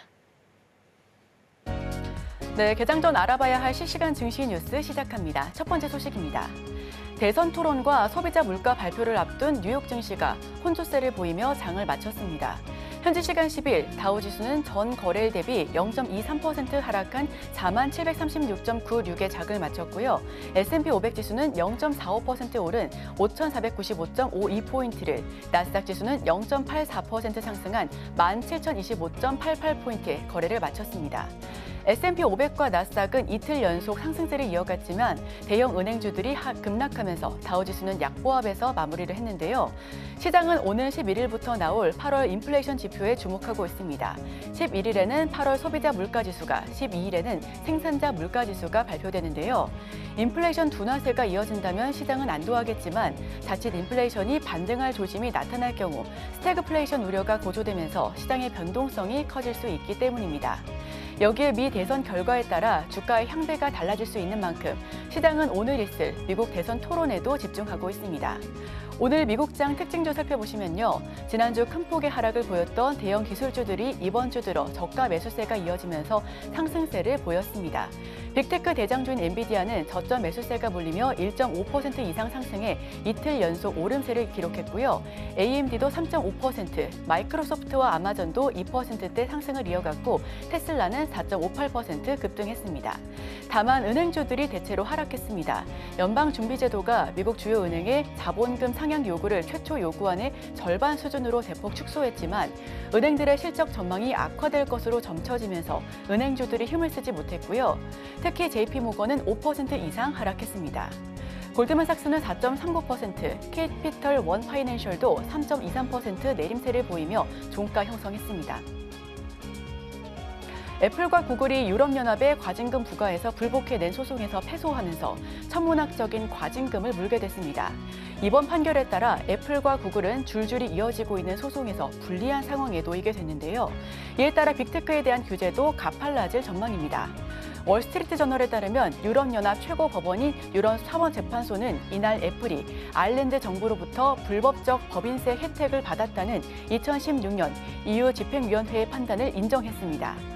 앞서 EU 집행위는 2016년 아일랜드가 EU 국가 지원 규정을 위반해 애플에 혜택을 부여해 애플이 상당히 적은 세금을 냈다며 역대 최대 규모인 143억 유로 상당의 과징금을 부과했고 이에 애플은 항소했었는데요. 이후 2020년 EU 일반 독점법원은 애플이 아일랜드 정부로부터 세금 특혜를 받았다는 증거가 불충분하다며 애플의 손을 들어줬었으나 유럽 사법재판소가 이 판단을 다시 뒤엎은 겁니다. 더 이상 항소가 불가능해진 애플은 천문학적인 세금 143억 유로를 뱉어낼 처지가 됐습니다. 구글은 온라인 검색 시장에서 불법적인 독점적 지위를 유지했다는 이유로 미 법무부로부터 소송을 당해 지난달 5일 워싱턴 DC 법원에서 패소했었죠. 여기에 지난 9일부터는 온라인 광고 시장에서 관련 기업 등을 인수하는 방식으로 경쟁을 막는 등 반독점법을 위반했다며 법무부가 소송을 제기해 재판에 들어갔었습니다. 구글이나 애플 모두 법원의 최종 판단에 따라 과징금을 납부할 뿐만 아니라 사업 분할이나 매각 등을 해야 하는 상황에 놓일 수가 있습니다. 미국 경기 침체 우려와 인공지능 거품론에 대한 불안감이 주요 주식에 부담감을 주고 있는 가운데 엔비디아 대항마로 꼽히는 AMD는 AI 슈퍼사이클은 이제 막 시작됐다며 강한 성장세를 보일 것으로 자신감을 보여내고 있습니다. AI 칩의 호황은 AMD의 매출과 수익에 지속적으로 힘을 실고 있는데요. AMD의 2분기 매출과 순이익은 작년 동기 대비 각각 9%, 19% 증가했습니다. 3분기 전망은 작년 동기 대비 약 16%, 전 분기 대비 약 15%의 성장을 예고하고 있습니다. 중국 경기 둔화로 글로벌 원유 수요가 감소할 것이란 전망에 국제 유가가 2년 9개월 만에 배럴당 70달러 아래로 급락했습니다. 미중 경기 침체 우려가 맞물리면서 지난주 10%가량 급락한 데 이어 70달러 선까지 분과되면서 월가에서는 내년 국제 유가가 60달러 선까지 급락할 수 있다는 관측까지 나오고 있는데요. 현지 시간 10일 WTI는 전 거래일 대비 4.31% 내린 배럴당 65.75달러의 장을 마감했습니다. 브렌트유도 3.69% 하락한 배럴당 69.19달러의 거래를 마쳤는데요. 석유 수출국 기구 오펙이 중국의 경기 하강 우려로 글로벌 원유 수요 전망을 하향 조정하면서 유가가 급락했었죠. 오펙의 원유 수요 하향 조정의 원인은 중국이었습니다. 중국의 경기 둔화와 청정 에너지 전환 움직임이 원유 수요 둔화로 이어질 것이라고 오펙은 지적했습니다. 이어 월가에서는 미중 경기 하강 우려로 인한 원유 수요 둔화 전망과 산유국 공급 과잉의 이유로 최근 국제 유가 전망치를 속속히 낮춰잡고 있습니다. 삼성전자와 삼성바이오로직스의 희비가 엇갈리고 있습니다. 삼성바이오로직스가 장중 52주 신고가를 기록하는 등 승승장구하고 있는 반면 삼성전자의 주가가 52주 최저가 수준으로 떨어지면서 대조적인 모습을 보여주고 있는데요. 삼성바이오로직스의 주가 강세는 중국 바이오 기업의 견제를 위한 생물보안법의 미국 하원 통과에 따른 삼성바이오로직스 등 국내 CDMO 기업의 반사이익 기대감과 하반기 4공장 가동률 상승 및 실적 성장세 지속성 등이 반영된 것으로 풀이되고 있습니다. 반면 삼성전자는 6거래일 연속 하락 행진을 지속하면서 52주 최저치를 터치했습니다. 삼성전자는 전일 장중 6만 6천 원까지 하락했었는데요.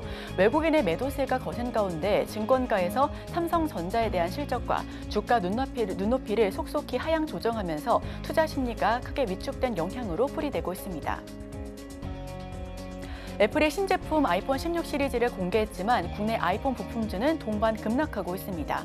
애플의 첫 인공지능 휴대폰으로 관심과 기대감이 모아졌었지만 아이폰 교체 수요를 자극할 정도는 아니었다라는 의견이 나오고 있는데요. 다만 증권가에서는 이번 신작 발표가 애플 AI 생태계의 시작점에 불과하다며 장기적으로 애플 공급망에 대한 긍정적인 시각을 유지한다는 입장입니다. 국내 관련주인 LG이노텍은 전일 대비 5.89% 하락했고 BH는 2% 밀렸습니다.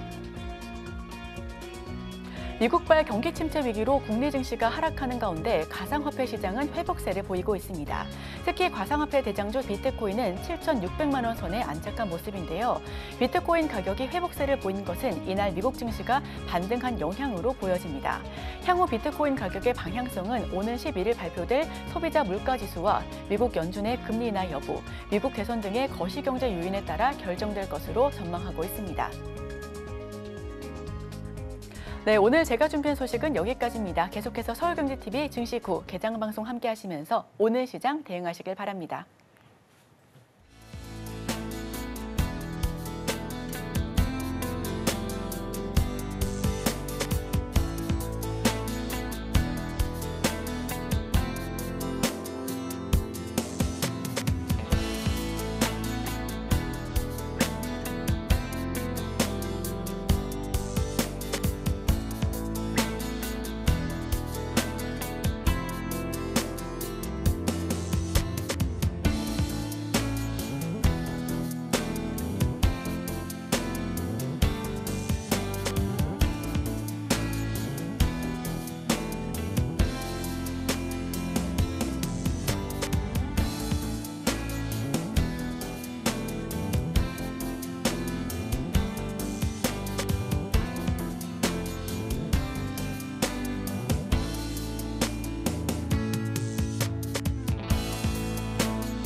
네, 계속해서 오늘 시장 대비해 보도록 하겠습니다. 오늘 도움 말씀에는 KM투자파트너스 김성훈 대표 자리해 주셨습니다. 대표님 어서 오세요. 네, 안녕하세요.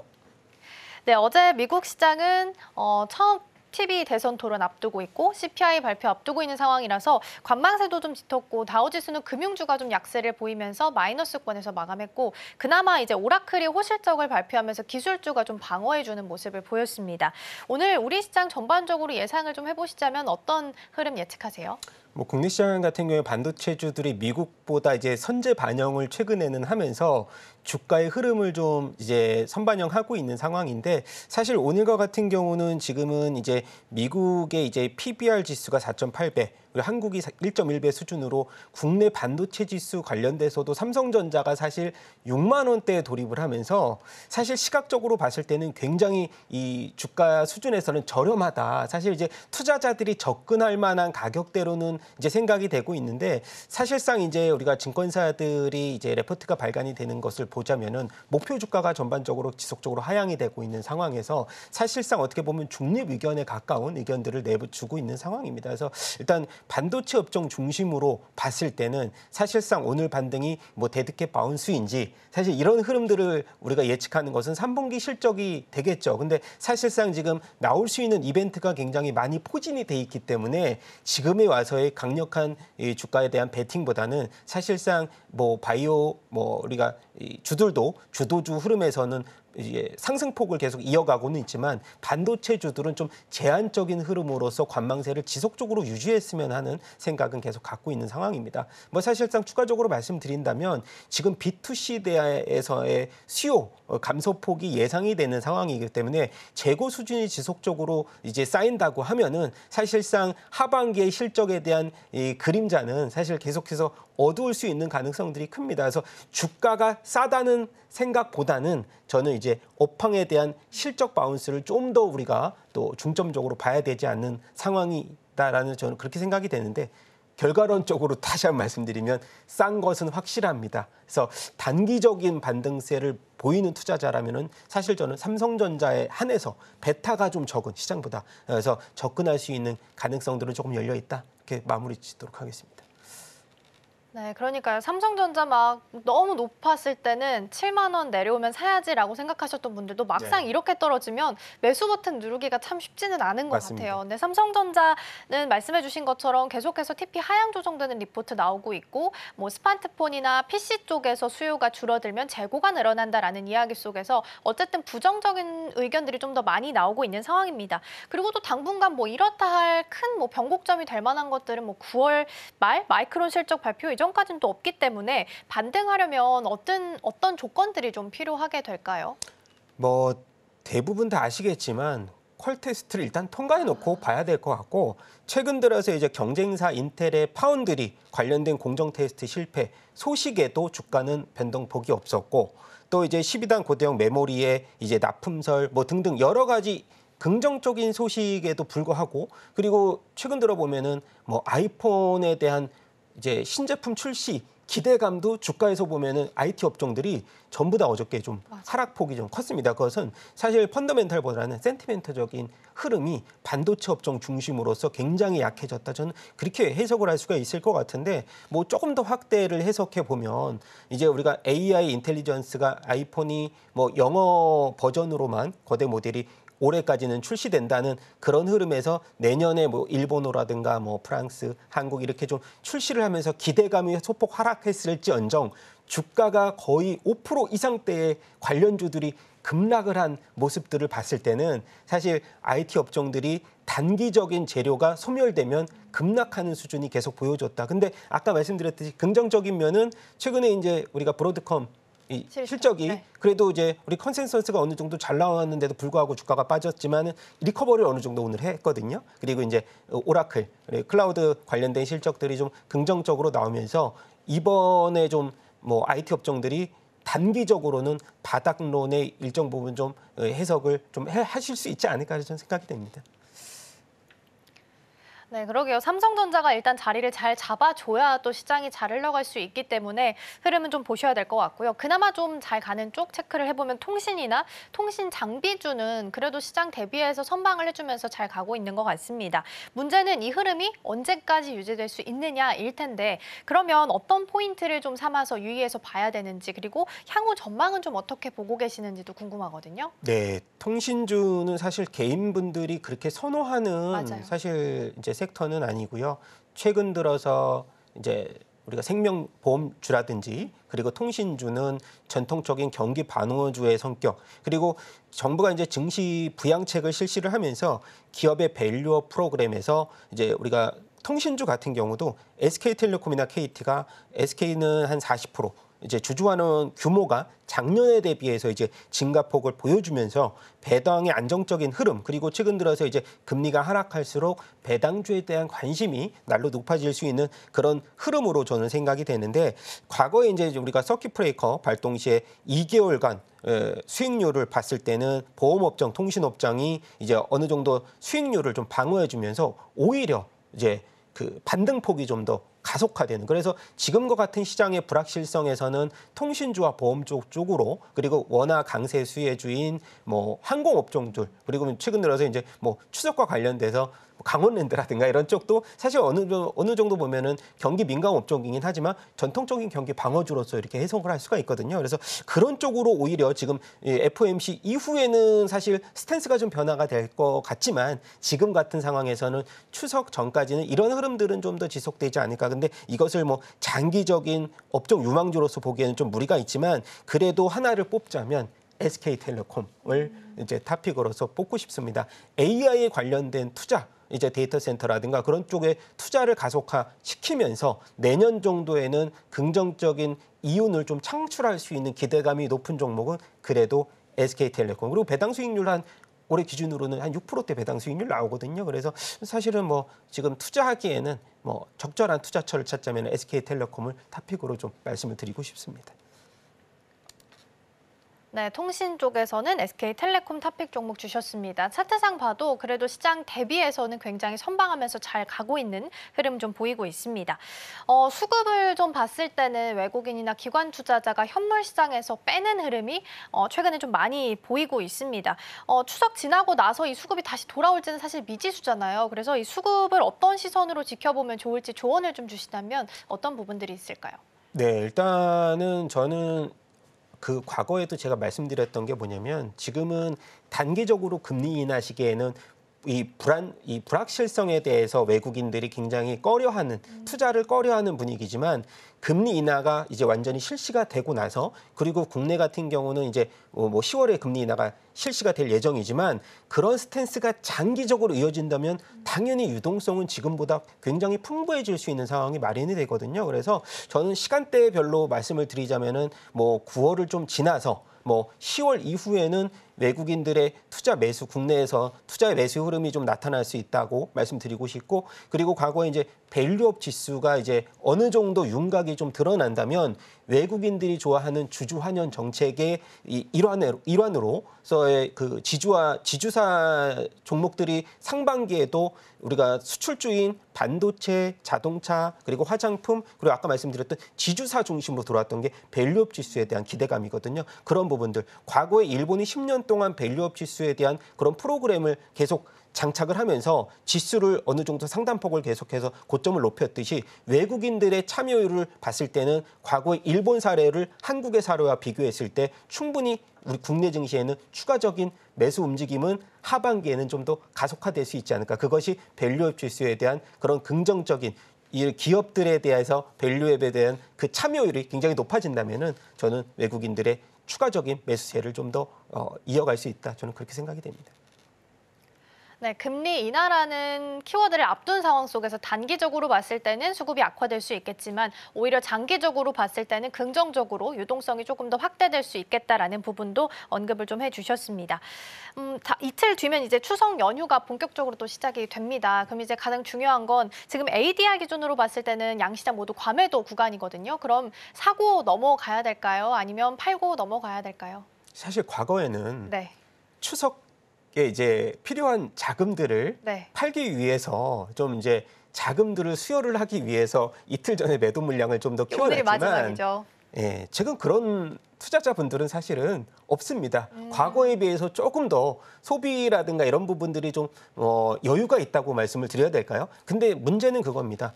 아까 말씀드렸듯이 투자 심리적으로, 센티멘트적으로 주가가 그동안에 과거에 이래왔기 때문에 주가의 흐름상 위축이 될 수 있는 상황에서 우리가 다 같이 좀 매도 물량을 좀 청산을 해서 그동안의 현금 보유를 좀 늘리자, 이런 부분이지, 저는 추석에 대한 우리 국내 시장의 여파는 별로 없고, 대신에 한 가지는 저희가 좀 염두에 둘 부분이, 다음 주 우리가 추석 시즌의 빈 룸을 외국 시장, 우리가 미국 시장에서 어떠한 방향성을 스탠스를 보여줄지, 근데 이런 스탠스의 방향성이 우상향으로 지속된다면 국내 시장에서 추석 연휴에 그것을 이제 어느 정도 후로 반영을 할지는 사실 미지수라는 것이죠. 지금 상황에서는 오히려 이 미국 시장의 우상향에 대한 그런 동조화가 좀 축소될 가능성도 있기 때문에 사실은 뭐 불리하다라기보다는 지금의 방향성을 시나리오별로 체크를 해줬으면 바람입니다. 네, 추석 기간 저희는 장이 닫혀 있겠지만 미국 시장은 열려 있기 때문에 이 시장 속에서 흐름이 어떻게 흘러가게 될지가 가장 중요해 보입니다. 우상향을 그린다면 같이 좀 후 반영하면서 따라갈 수 있다는 부분 언급해 주셨습니다. 마무리하고 오늘 시장 문 열고 돌아오겠습니다.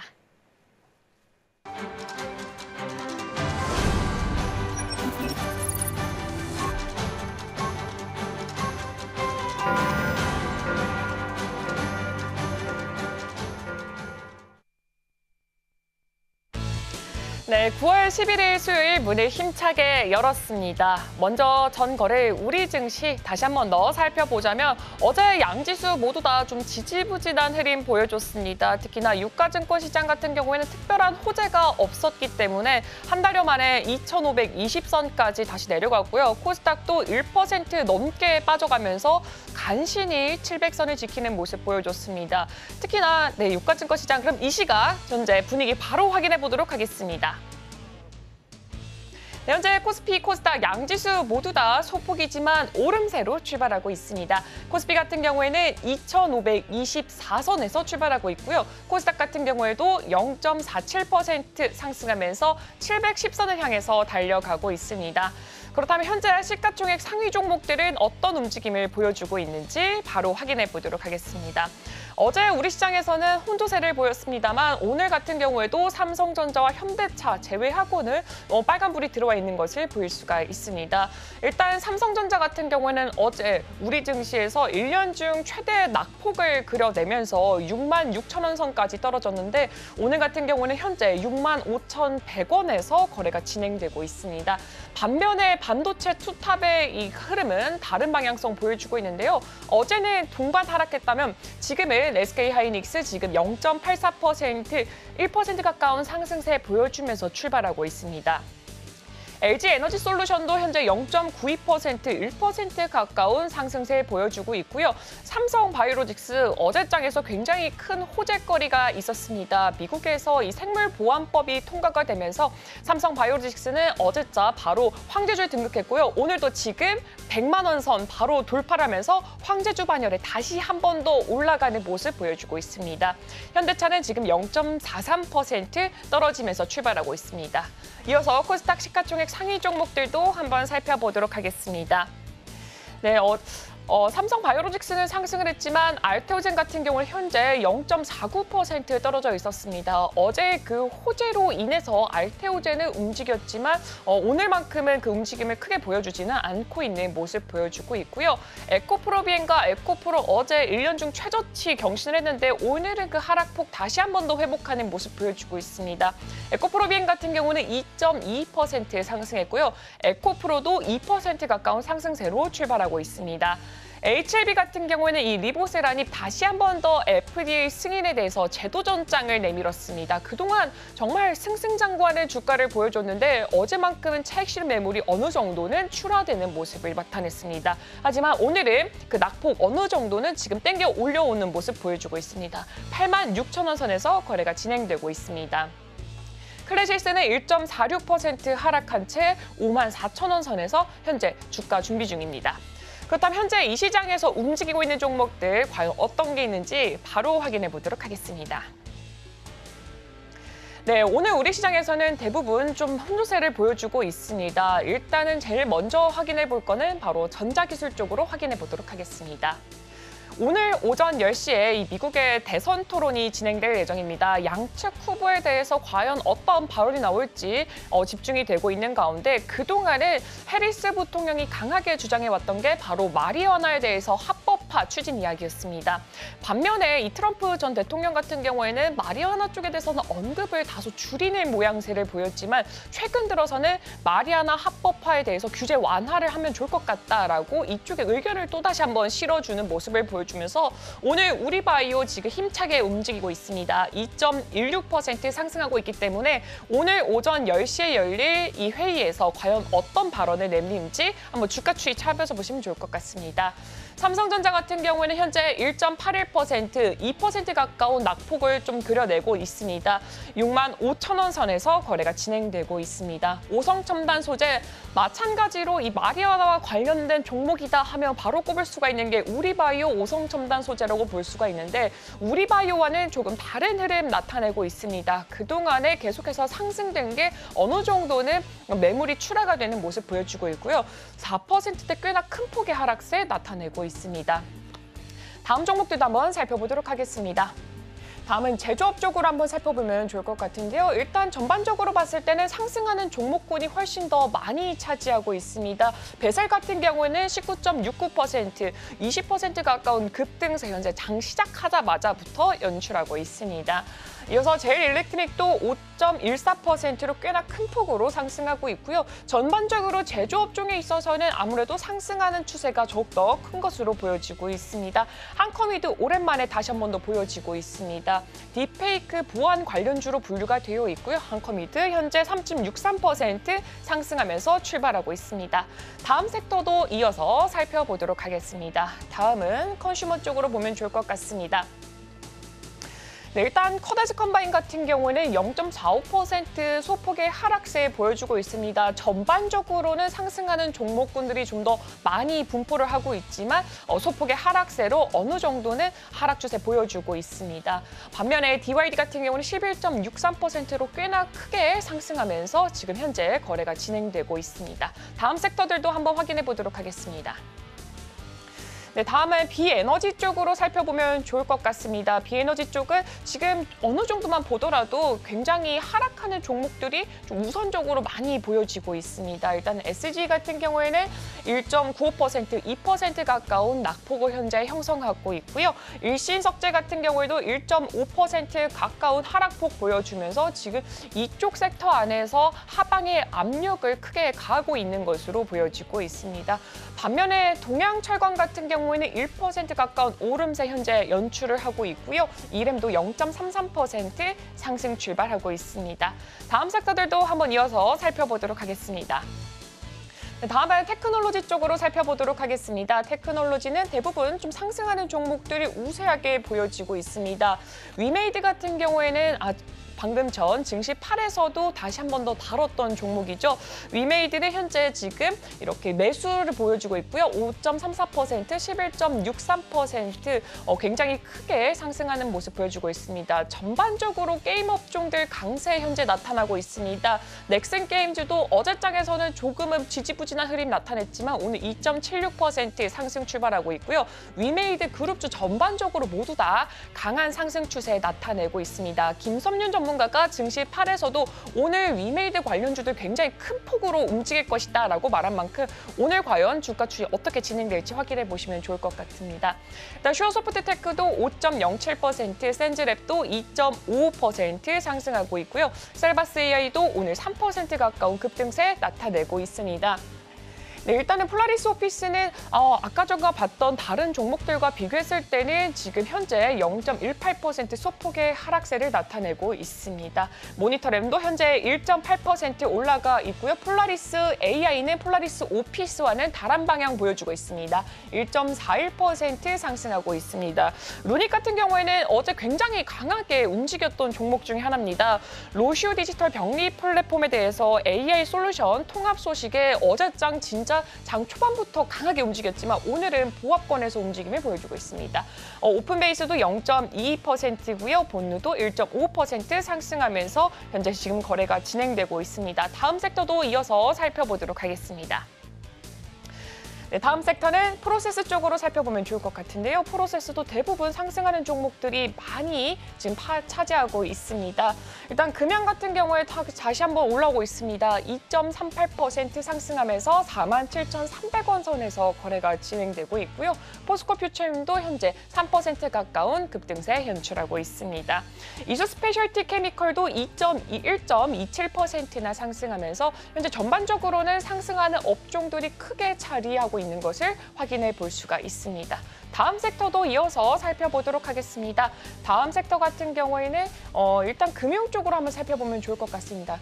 최근에 가장 큰 이슈로 자리 잡은 게 금융 쪽이 아닌가 싶은데 그동안 경기에 있어서는 방어주로 꼽히기도 하고 또 저PBR 관련주로 계속해서 지금 우리 업종에서도 크게 움직임을 자리하고 있는데 일단 DB금융투자 같은 경우 1.78% 올라오고 있고요. 갤럭시와 머니트리 코인 관련주로 꼽히고 있습니다. 0.47% 소폭이지만 그래도 상승 추세 이어가고 있습니다. KB금융지주는 반면에 좀 하락세를 연출하고 있습니다. 2.9%에 가까운 이 하락세 나타내고 있고요. 그래도 지금 계속해서 좋은 모습 보여줬지만 오늘은 어느 정도 차익 실현 매물이 출회되고 있는 것으로 보여지고 있습니다. 그리고 하나금융지주도 마찬가지로 2.11% 하락하면서 현재 출발하고 있습니다. 지금까지 우리 시장에서 움직이고 있는 종목들 살펴봤습니다. 네, 개장한 지 10분 정도 흘렀고요. 양시장은 지금 엇갈린 흐름 보이면서 흘러가고 있습니다. 코스피는 2,500선 지지하면서 0.05% 하락세 지금 보이고 있고요. 코스닥도 확인해 보겠습니다. 1%대 상승률 보이면서 714선에서 움직입니다. 오늘 2차 전지 관련해서 셀 쪽이랑 양극 활 물질, 양극재 쪽으로도 조금 강세 보이는 종목들이 눈에 띕니다. 오늘 2차 전지 쪽에서 코스닥 시장 좀 이끌고 가고 있고요. 이어서 수급 동향도 함께 체크를 좀 해보도록 하겠습니다. 오늘 기관 아주 소폭이지만 일단 플러스권이고요. 외국인 투자자가 오늘도 덜어내는 모습 보이고 있습니다. 코스닥도 확인해 보도록 하겠습니다. 코스닥 시장의 수급도 함께 좀 보도록 할 텐데요. 코스닥 시장 안에서는 기관 투자자가 홀로 매도 우위 보이고 있고 개인과 외국인 투자자가 함께 담아내고 있습니다. 오늘 상위 테마들도 빠르게 확인해 보겠습니다. 먼저 드론부터 체크해 보겠습니다. 어제 전해드린 것처럼 미국이 또 중국 옥죄기에 다시 한번 나서는 모습이죠. 드론까지 손을 좀 대게 되면서 어제 움직였던 네온테크, 베셀 오늘 시장 안에서도 추가적인 상승 이어가고 있습니다. 이어서 다음 테마도 함께 보도록 하겠습니다. 화장품 쪽이 오늘 또 강세를 좀 보이고 있는 것으로 보입니다. 아모레퍼시픽이 최근 좀 흐름 괜찮았는데 2.67% 상승하고 있고요. 클래시스도 2%대, 실리콘2 가장 페이스메이커로 움직이는 종목이죠. 3%대 강세 보이면서 현재 움직임 추가적인 상승 어제에 이어서 좀 보이고 있는 상황입니다. 더불어서 오늘 엔젤주 2차 저출산 관련주들도 조금 움직임 보이는 종목들 확인되고 있고요. 삼성전자는 개장하고 난 이후에 장중 신저가 터치하는 모습 보이기도 했습니다. 일단 대표님 오늘 전반적인 분위기 좀 어떻게 보고 계실까요? 일단 양시장 플러스권에서 출발은 했네요. 네네, 일단 외국인들의 집중적인 매수세는 아직까지는 뭐 부재하다 그렇게 예상대로 그렇게 볼 수가 있을 것 같고요.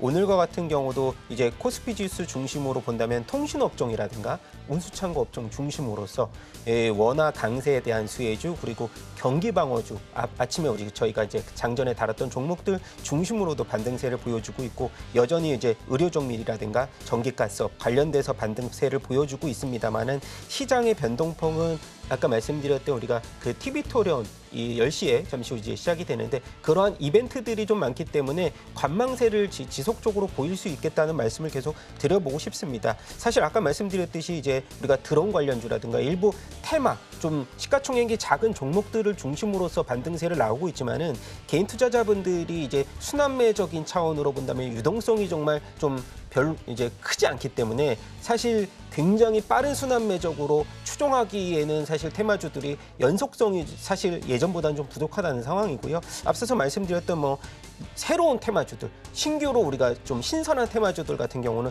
드론 관련된 테마를 중심으로서도 한번은 볼만한데 과거에 이제 STO 관련주라든가 그동안에 이제 보안 관련주들은 사실 선별적인 대장주를 중심으로서 매매 전략을 좀 펼치는 게 좋을 것 같고요. 뭐 그전에 이제 화장품주들이 대장주를 중심으로 계속해서 움직였다면 중소형 테마주들도 앞서서 이제 시간이 일부분 지날수록 대장주를 중심으로서 선별적인 옥석가리가 나올 수 있기 때문에 그런 종목들 중심으로서는 좀 우리가 그 펀더멘탈도 한 번씩은 훑어보면서 매매 타이밍을 좀 가져봤으면 하는 바람입니다.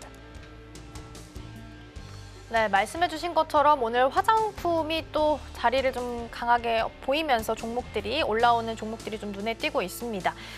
K화장품 수출 잘 하고 있다라는 이 스토리는 똑같은데 피크아웃 우려는 좀 여전히 있었습니다. 근데 오늘 외국인 상위 순매수 좀 보니까 한국콜마가 자리를 하고 있거든요. 어제 선크림 시장 점유율 좀 높아질 수 있다. 독보적인 시장 점유하면서 실적 보면 좀 장밋빛으로 내놓은 리포트도 좀 있었습니다. 그러면 화장품은 조정 받을 만큼 받았다라고 봐도 될까요? 일단 저희가 수출 데이터를 확인해 봤을 때 이상은 없었는데 주가가 선제적으로 먼저 이제 고점 대비해서 조정폭을 많이 받았고 사실상 ODM이나 관련된 이제 기능성 화장품 중심으로는 조정폭이 크게 없었다는 점. 색조 화장품 중심으로서 조정폭 그리고 최근 들어서 우리가 대장주라고 할 수 있는 아모레퍼시픽이 2분기 실적 쇼크가 나왔습니다만 중국향 매출 때문에 그렇게 나온 거지 사실 기본적으로 우리가 대장주 역할을 하고 있는 VT라든가 코스메카 코리아, CNC 인터 같은 종목들은 사실 고점을 리커버리를 빠르게 회복하면서 사실 다시 한번 전고점 돌파에 대한 기대감도 있고요. 대장주로서 아까 말씀드렸던 VT 같은 경우는 영업이익이 YOY 기준으로는 130% 증가를 하면서 사실 지금 흐름에서는 화장품 사업에 대한 수직 계열화, 미국의 이제 실리콘트 같은 경우는 물류센터를 인수를 하면서 캐파 확장을 진행을 한다는 점에 있어서는 외형 성장과 더불어서 한국 화장품들이 사실 이렇게 좀 호조세를 보이는 이유가 우리 앵커님도 아시다시피 SNS라든가 일부 이제 유튜버를 통해서 그런 기능성에 대해서 이제 B2C 영역으로서의 이 확대폭이 굉장히 증가됐다는 점을 봤을 때는 이러한 확대폭은 저는 단기적인 흐름보다는 장기적인 스탠스도 가능할 수 있지 않을까 저는 그렇게 생각이 되고요. 아까 말씀드렸던 VT를 중심으로 저도 이제 오늘 VT 리드샷에서 어저께 좀 하고 왔는데 효과가 지금 나타날 수 있을지 모르겠지만 저는 굉장히 긍정적인 흐름으로 좀 생각을 하고 있다라는 점을 말씀드리고 싶고요. 아까 말씀드렸듯이 코스맥스 그리고 색조보다는 기능성을 중심으로서 안티에이징에 대한 그런 흐름에 계속 가속화되는 흐름으로 봤을 때는 이런 아까 말씀드렸던 제가 체크되는 중심 종목으로서만 보시되 아까 아모레퍼시픽이 이제 어느 정도 저점을 바닥권을 형성해서 반등풍이 나올 것이다라고 생각하기보다는 이제 아까 말씀드렸던 실적의 성장세를 하반기에도 확인할 수 있는 종목군들을 선별적으로 투자를 하셨으면 좋겠습니다. 네, 화장품주 전반적으로 체크해봤습니다. 어쩐지 오늘 피부가 더 빛나시는 것 같아요. 네, VT 대표 제품 사용하신 것 같은데 앞으로 화장품에 있어서는 피크아웃으로 꼬리표를 달고 있긴 했습니다만 수출 데이터가 꾸준히 잘 나오고 있기 때문에 보셔도 좋겠습니다. 일단 경기 침체에 대한 우려감이 있다 보니까 가성비가 있는 K화장품 인디 브랜드도 같이 강세를 보이고 있다는 점도 함께 좀 챙겨드리도록 하겠습니다. 오늘 도움 말씀은 여기까지 듣도록 하겠습니다. 대표님 고맙습니다. 네, 감사합니다.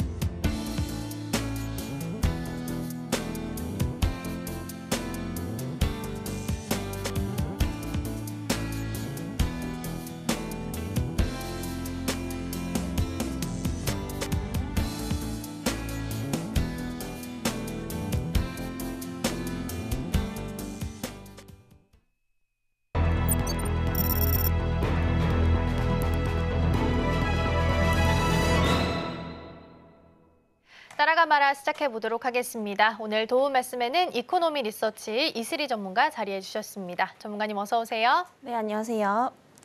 네, 추석 연휴를 한 이틀 정도 앞둔 시점에서 양 시장은 엇갈리면서 흘러가고 있고요. 코스피 잠깐 또 상승 반전하나 싶었는데 다시 또 마이너스권으로 들어와 있습니다. 전반적인 분위기 좀 어떻게 먼저 읽고 계실까요? 네, 우선은 이제 오늘 굉장히 또 중요한 이벤트가 있죠. 네, 이제 미국의 이제 대선 토론을 앞두고서 상대적으로 이제 관련주들의 좀 상승세가 좀 나타날 것으로 보이고 있고, 그와 동시에 이제 지지율에 따라서 사실상 이런 주가에 대한 변동폭이 굉장히 좀 확대가 될 수 있는 부분이기 때문에 저는 개인적으로 이런 테마성 종목들은 조금 따라가시는 걸 지양하시는 전략을 좀 취하시는 게 좋지 않을까라는 말씀 드리겠고요. 사실 선거라는 게 이제 누군가 우세할 수는 있어도 막상 이게 표를 열어보기 전까지는 우리가 알 수가 없는 부분입니다. 그래서 그런 이제 리스크에 뭔가 위험을 걸 바에는 조금 이제 안정적인 이제 전략을 좀 세우시는 게 좋지 않을까라는 말씀 드리겠고요. 오늘 전반적인 흐름을 보게 되면은 여전히 뭐 성장주들은 좀 약세입니다. 특히나 이제 대형주단 위주로 이런 보합권 중심에서 좀 흘러가고 있는 상황이다라고 좀 보시면 될 것 같고요. 일단 코스닥 중심으로 이제 상승이 나오고 있는 이유는 결국에 이제 중소형단 위주로, 테마단 위주로 좀 개별 이슈 있는 종목군들 위주로의 어떤 수급 쏠림 현상이 일어나고 있다라고 좀 보시면 될 것 같습니다. 그래서 여전히 지금은 주도 업종이 상당히 좀 부재한 시기다라고 좀 보시면 될 것 같고요. 그리고 다음 주에 또 이제 추석이 있기 때문에 이러한 지지부진한 흐름들이 지속적으로 좀 이어갈 가능성이 상당히 좀 높다라고 좀 보고 있기 때문에 여전히 이제 포트폴리오별 분산 전략이 좀 필요한 시점이지 않을까라고 보고 있는 상황이고요. 지금 같이 이제 업종이 어느 정도 이제 그 수급 순환매가 좀 돌고 있는 그런 상황이기 때문에 뭔가 이렇게 공격적인 좀 투자를 하시기에는 상당히 좀 무리가 있다라고 좀 보고 있는 상황이고요.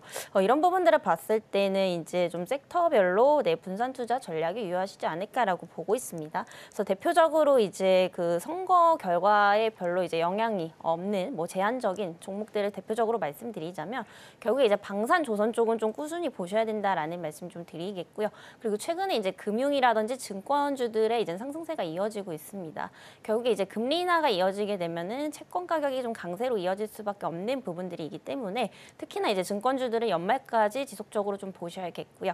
특히나 이제 금융주들의 경우에 이제 미국 대선을 앞두고서 항상 이제 아웃퍼폼하는 그런 모습들을 좀 많이 보여줬기 때문에 상당히 이제 그런 시장에서 방어적인 성격을 가지고 있는 대표적인 섹터다라고 좀 보시면 될 것 같습니다. 그래서 이렇게 이제 좀 포트폴리오별 전략을 좀 잘 취하시는 게 좋을 것 같고요.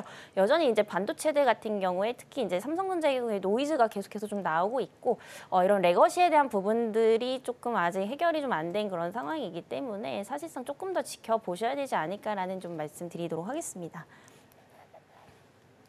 네, 일단 시장 안에서는 분산 투자하는 전략이 꼭 필요해 보이고요. 오늘 오전 10시에 지금 대선 토론이 예정되어 있는데 아직까지 관련주들 막 크게 움직임을 보이는 종목들은 확인되지 않고 있습니다. 이 점까지 확인해 드리고요.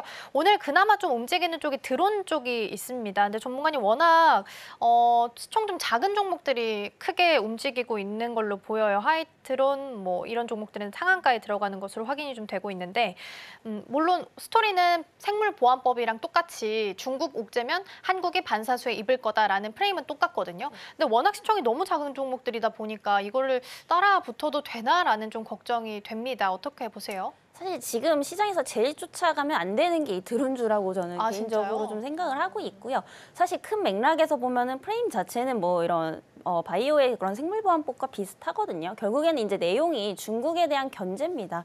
근데 문제는 뭐냐면 실질적으로 이제 제약바이오 같은 경우에는 우리가 수혜를 받을 수가 있거든요.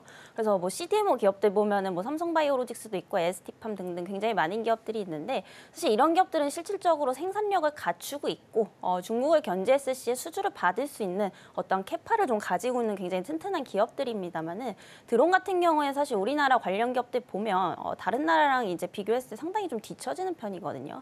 그래서 이게 뭐 규제를 한다라고 해서 실질적으로 중국에 대한 어떠한 그런 수주 물량을 다 받아낼 수 있는 그런 탄탄한 기업들이 좀 많지가 않다라는 겁니다. 그래서 보시면 관련주들이 이제 시가총액 1,000억 이상이 정말 몇 개 없습니다. 그리고 실적도 보면은 결국에 아직까지는 좀 투자 단계이기 때문에 대부분 이제 매출액도 부진할 수밖에 없고요.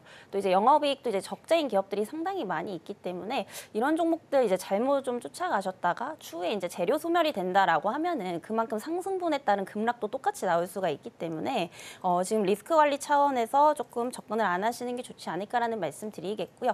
워낙에 지금 시장 상황이 굉장히 조금 불안하다 보니까 이런 쪽으로 좀 수급 쏠림 현상이 좀 되고 있어서 이게 좀 중장기적 관점으로 보시는 것은 좀 무리지 않을까라는 말씀 드리겠고요. 사실 이런 이제 드론 쪽을 보시기보다는 오히려 저는 바이오 쪽을 좀 보시는 게 맞지 않나라는 말씀 드리겠습니다. 네, 제약 바이오는 중국 옥제기 스토리는 똑같지만 제약 바이오 쪽에서는 찐 수혜가 가능하다. 그러나 드론 쪽에서는 이 수주 중국 쪽에서 가져온 수주를 다 우리가 받을 수 있느냐에 대해서는 퀘스천 마크가 찍힌다라는 부분도 함께 좀 유념을 하시면서 투자를 하셔야 될 것 같습니다. 자, 그럼 계속해서 실시간 상승률 상위 종목 체크해 보겠습니다. 먼저 코스피 시장입니다. 네, LIG 넥스원, DB금융투자, TCC 스틸, 제주항공, 포스코 DX 있습니다. 어떤 종목 살펴볼까요? 네, DB금융투자 보시면 좋을 것 같고요. 최근에 이제 또 밸류업 관련주들도 당연히 좀 보셔야 되지 않을까라는 말씀 드리겠고요. 결국 이제 밸류업에 대한 목적은 이제 주주 환원 목적입니다. 그래서 여기에 해당되는 기업들이 이제 대표적으로 자동차, 그리고 금융증권, 그리고 뭐 KTNG 등등 이제 배당이 높은 이런 고배당 기업들이 상당히 좀 많이 속해 있는데요. 특히나 이제 증권주들 같은 경우에 금리나 시기와 맞물리면서 꼭 좀 보셔야 되지 않을까라는 말씀 드리겠습니다. 그래서 어쨌든 금리가 인하를 하게 되면 결국에 이제 위험 자산에 대한 그런 선호 심리가 상당히 좀 올라갈 수밖에 없는 상황인데 이렇게 되면 이제 증권주들의 예탁금 증가로 좀 이어질 수밖에 없고요. 그리고 이제 유동성 증가에 대한 부분도 좀 기대를 해볼 수가 있는 상황이기 때문에 어떠한 그런 주주환원책에 대해서도 더 큰 기대를 좀 해볼 수 있지 않을까라는 관점에서 좀 보시면 좋을 것 같습니다. 그래서 원래는 이제 대형주 단에서의 수급이 좀 움직였다면 최근에는 이제 중소형 단으로 좀 더 내려오고 있는 이런 상황이기 때문에 좀 단기 관점에서 보신다면 이 중소형 단도 좀 같이 보시는 게 좋지 않을까라는 좀 말씀드리도록 하겠고요. 아울러서 이제 배당주 같은 경우에는 이 배당 수익률이 또 주가 하방을 어느 정도 좀 방어를 해주는 역할을 하기 때문에 지금같이 굉장히 좀 혼조스러운 시장에서 하나의 좀 방어적인 성격을 가지고 있기 때문에 좀 대안처가 될 수 있다라는 좀 말씀드리도록 하겠습니다. 그래서 이제 채권 강세에 따른 이제 흐름도 굉장히 좀 긍정적일 것으로 보이고 있고요. 결국에 이제 외화 채권이 많은 증권주들의 경우에 또 이제 원화로 이자 대금을 지불하기 때문에 굉장히 좀 손익 개선에 긍정적인 영향을 좀 줄 수밖에 없다라고 보여지고 있는 상황입니다. 뭐 이런 부분들을 봤을 때 지금 포트폴리오에 있어서 뭔가 증권이나 금융 보험주 쪽은 하나씩은 좀 편입을 하셔야 되지 않을까라는 좀 말씀드리도록 하겠고요. 특히나 이제 DB금융투자 같은 경우에 또 깜짝 공시를 발표를 했죠. 그래서 주주환원을 앞으로 이제 뭐 40%대까지 올리겠다라는 얘기가 나왔는데 사실 이건 대형주랑 비교해봐도 훨씬 월등히 좀 높은 수치입니다. 이 공시가 좀 발표가 나면서 이제 수일 전에 이제 급등이 좀 나왔었던 상황이고요.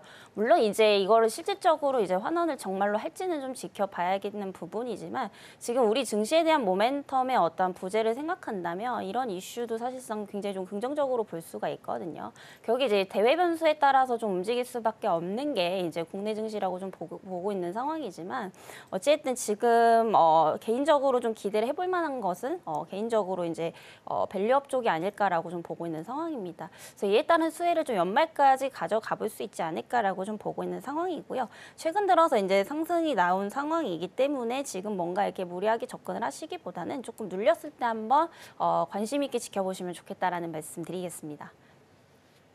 네, 첫 번째로 DB금융투자 살펴봤습니다. 정부에서 이제 밸류업 지수 발표 앞두고 있는 상황이기 때문에 밸류 관련주들도 함께 보시면 좋을 것 같고요. 오히려 눌렸을 때 접근을 해보자라는 조언도 남겨주셨습니다. 이어서 코스닥 시장도 함께 확인해 보시죠.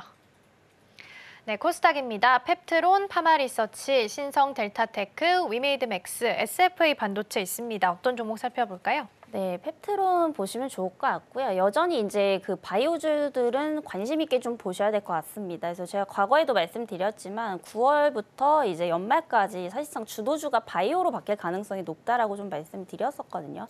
물론 이제 관련 업종 내에서도 지금 선별적인 좀 상승이 나오고 있는 상황이지만 좀 두루두루 보셔야 될 것 같습니다. 그래서 펩트론 같은 경우에 이제 그 비만 치료 관련해서 또 이제 엮여 있는 뭐 그런 상황이라고 보시면 될 것 같은데 최근에 이제 그 ADA에서 이제 그 비만 치료제 후보 물질에 대한 부분들을 이제 텀시트를 수령했다라는 소식이 좀 들려오고 있는 상황입니다. 그래서 이제 이전 계약까지는 이제 얼마 안 남았다라고 좀 보시면 될 것 같아요. 결국에 이제 텀시트를 수령하게 되면은 그 다음은 이제 바로 계약 체결이 좀 이루어지고 지는 그런 상황까지 좀 이어질 수 있기 때문에 지금 뭐 이런 부분들이 이제 실적적으로 찍히기까지 얼마 안 남았다라고 좀 보시면 될 것 같습니다. 그리고 이제 내달에 이제 위고비에 대한 이제 한국 상륙이 또 이제 좀 기대가 되고 있는 상황이다라고 좀 보시면 될 것 같고요. 이에 따라서 이제 비만 치료제 관련주들에 대한 어떤 관심을 좀 지속적으로 가져보셔야 되지 않을까라는 말씀드리겠습니다. 그래서 물론 이제 항암 쪽이 사실 의약품 중에서 가장 큰 시장이지만 비만 치료제 역시도 그 이제 뒤를 이어가고 있는 상황이거든요. 그래서 지금 뭐 항암 쪽, 특히 이제 플랫폼 쪽도 좋지만 이와 동시에 비만 치료제 쪽도 좀 같이 보셔야 된다라는 점 좀 말씀드리도록 하겠고요. 그리고 이제 텀시트 받고 나서부터는 본격적인 어떠한 또 실적 개선까지도 좀 기대가 되고 있습니다. 그래서 최근 이제 바이오주들 보면은 사실 예전에는 뭐 기대감으로 막 이렇게 상승이 많이 나왔었거든요. 실적이 아무리 안 좋아도. 근데 최근 들어서 흐름을 보면은 결국에는 실질적으로 기술을 가지고 있고 이걸로 이제 계약을 체결할 수 있으며 뭔가 상품할 수 있는 기업들의 어떤 상승세가 나온다라는 점을 감안해 본다면은 실체가 있는 종목들을 좀 보셔야 되는 부분이거든요. 그런 관점에서 봤을 때 이제 펩트론 역시도 이런 부분들이 좀 기대가 되고 있다라고 좀 보시면 될 것 같습니다. 그래서 오늘 이제 14%대 상승이 나오고 있는데 워낙 고점에서 좀 많이 눌린 부분이죠. 그래서 지금 가격에서도 사실 접근 가능하다라고 보고 있지만 워낙에 좀 이런 시장에 대한 변동성이 좀 강할 수 있다라는 점에서 항상 이런 이제 분할 관점에서 조금 바라보시면 좋지 않을까라는 말씀드리겠습니다. 네, 비만 치료제 관련해서 좀 살펴봤는데 그럼 전문가님 이게 지금 10월에 위고비가 한국에 상륙한다라는 이슈 속에서 지금 비만 치료제들이 전반적으로 관심을 좀 받고 있잖아요. 네. 근데 K 증시의 특징이 또 뉴스 나왔을 때 혹은 진짜 시행됐을 때 세론 뉴스로 작용할 수 있다라는 부분일 것 같아요. 그러면 10월 전에 이 비만 치료제 관련해서는 거래를 어느 정도 좀 마무리를 지어놔야 될까요? 일단은 이제 유한양에서도 알 수 있었죠. 막상 또 FDA 승인 받으니까 그날에 이제 고점 대비 급락이 나왔었는데 결국에는 이제 그 재료에 대한 크기를 좀 보시는 게 좀 중요하지 않을까라는 말씀 드리겠습니다. 물론 이제 재료에 대한 크기가 상대적으로 좀 작게 되면은 결국에는 이제 그 뉴스 나온 이후로 지속적인 좀 하향세를 이어갈 수는 있겠지만은 이게 나중에 이제 어떤 외형 성장까지 좀 이어질 수 있는 재료다라고 한다면 또 우상향할 수도 있는 이제 그런 부분이라고 보시면 될 것 같거든요. 그래서 그런 부분들을 봤을 때 저는 충분히 이제 비만 치료제 쪽도 승산이 있다라고 좀 보고 있는 상황입니다. 그래서 이제 펩트론 같은 경우에 또 이제 그 위고비에 이제 그 스마트 대포 기술을 적용한 이제 GLP-1 계열이죠.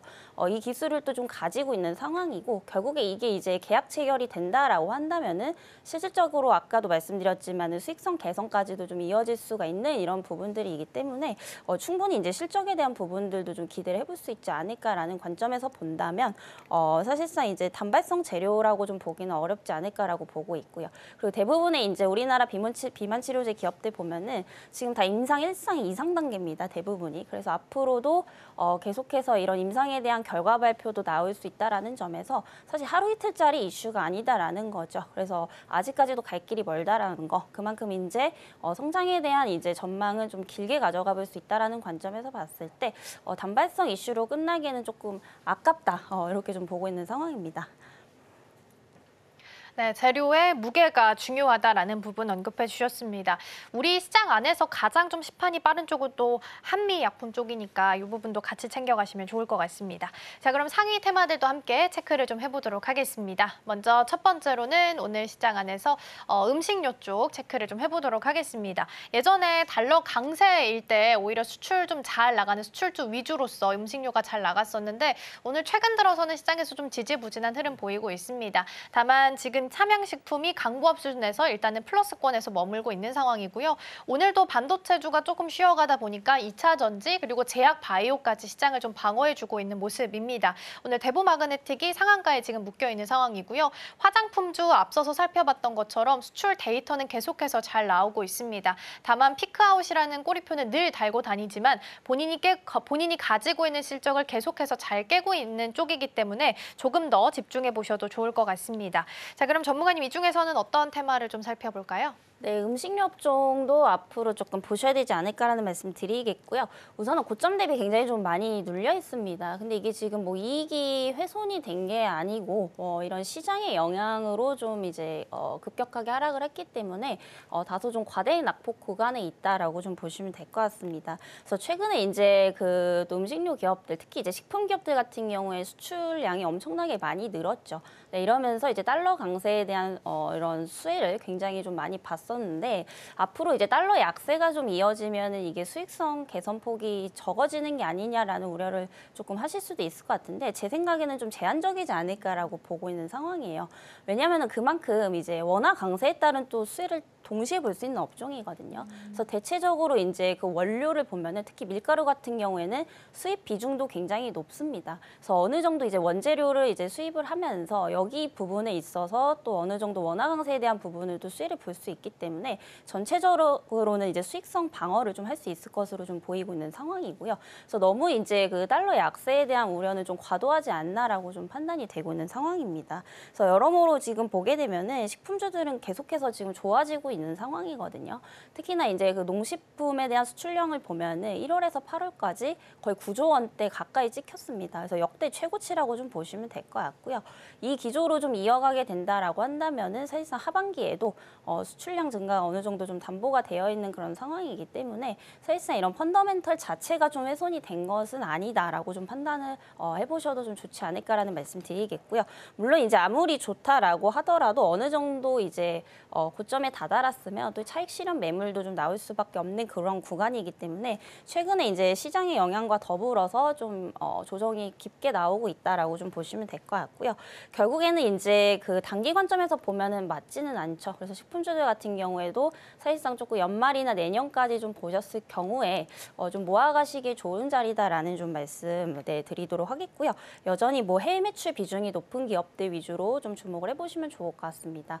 아무래도 이제 해외 매출에 대한 비중이 높은 기업들이 최근에 이제 실적이 굉장히 좀 잘 나오고 있는 그런 상황이거든요. 그래서 대표적으로 삼양식품, 라면 수출은 지속적으로 지금 증가를 하고 있습니다. 그래서 지금 라면 수출 비중이 거의 70%가 넘어가고 있는 상황이고 또 삼양식품이라는 종목의 가장 큰 매력도는 ROE가 농심이라든지 오뚜기와 같은 동종업계 기업들과 비교했을 때 상당히 높다라는 겁니다. 그래서 그만큼 같은 자본을 가지고도 굉장히 좀 큰 효과를 내고 있다 정도로 좀 해석을 해보시면 될 것 같고요.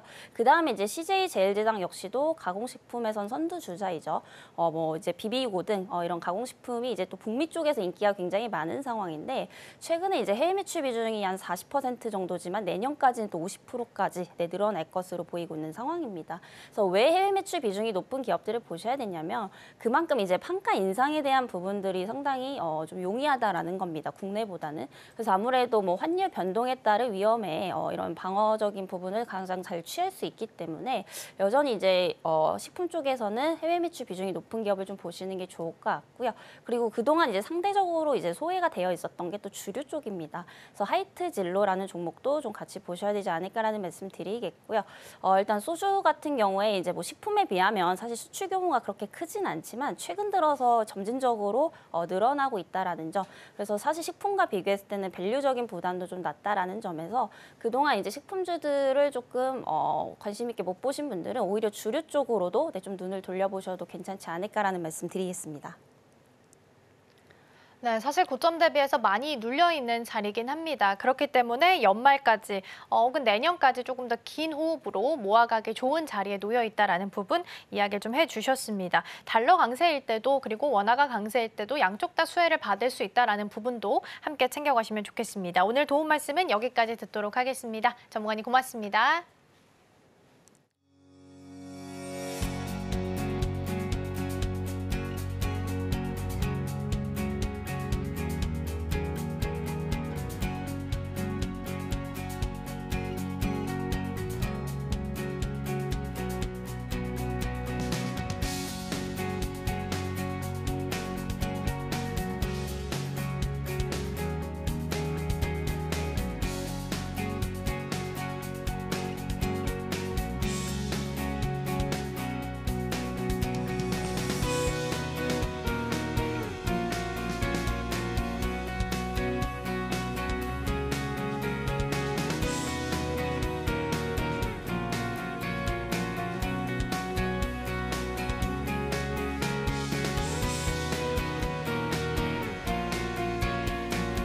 네, 계속해서 오늘 방송에서 나왔던 종목들 다시 한번 리뷰해보는 시간 가져보도록 하겠습니다. 먼저 증시 7로 함께 이동해 보시죠.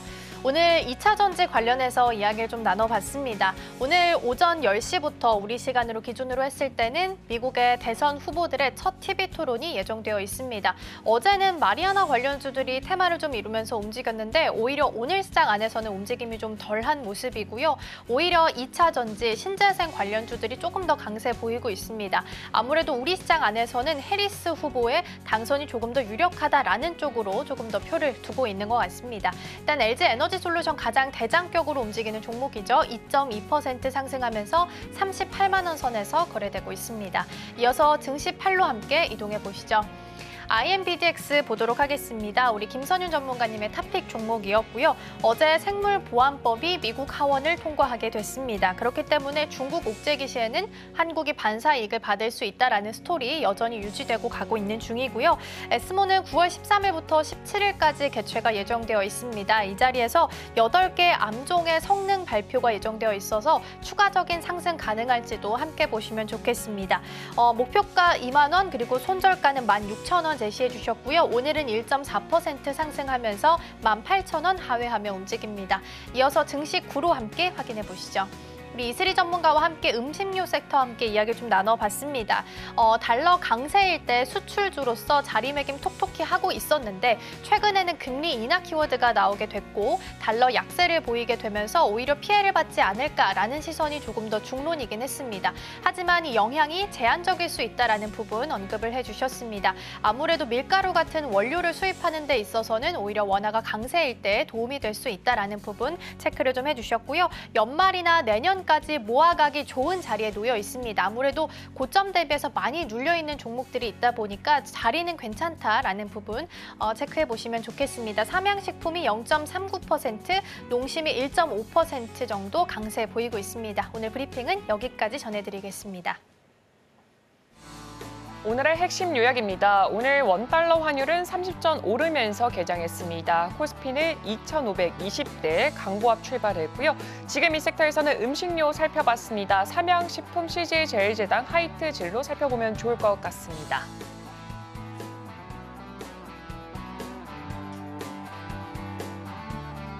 네, 저희가 방송 중에 제공해드린 정보는 투자 판단을 위한 조언일 뿐 해당 종목의 가치와 수익률은 보장하지 않습니다. 저희는 내일 더 다양한 소식 준비해서 돌아오겠습니다. 시청해주신 여러분 고맙습니다.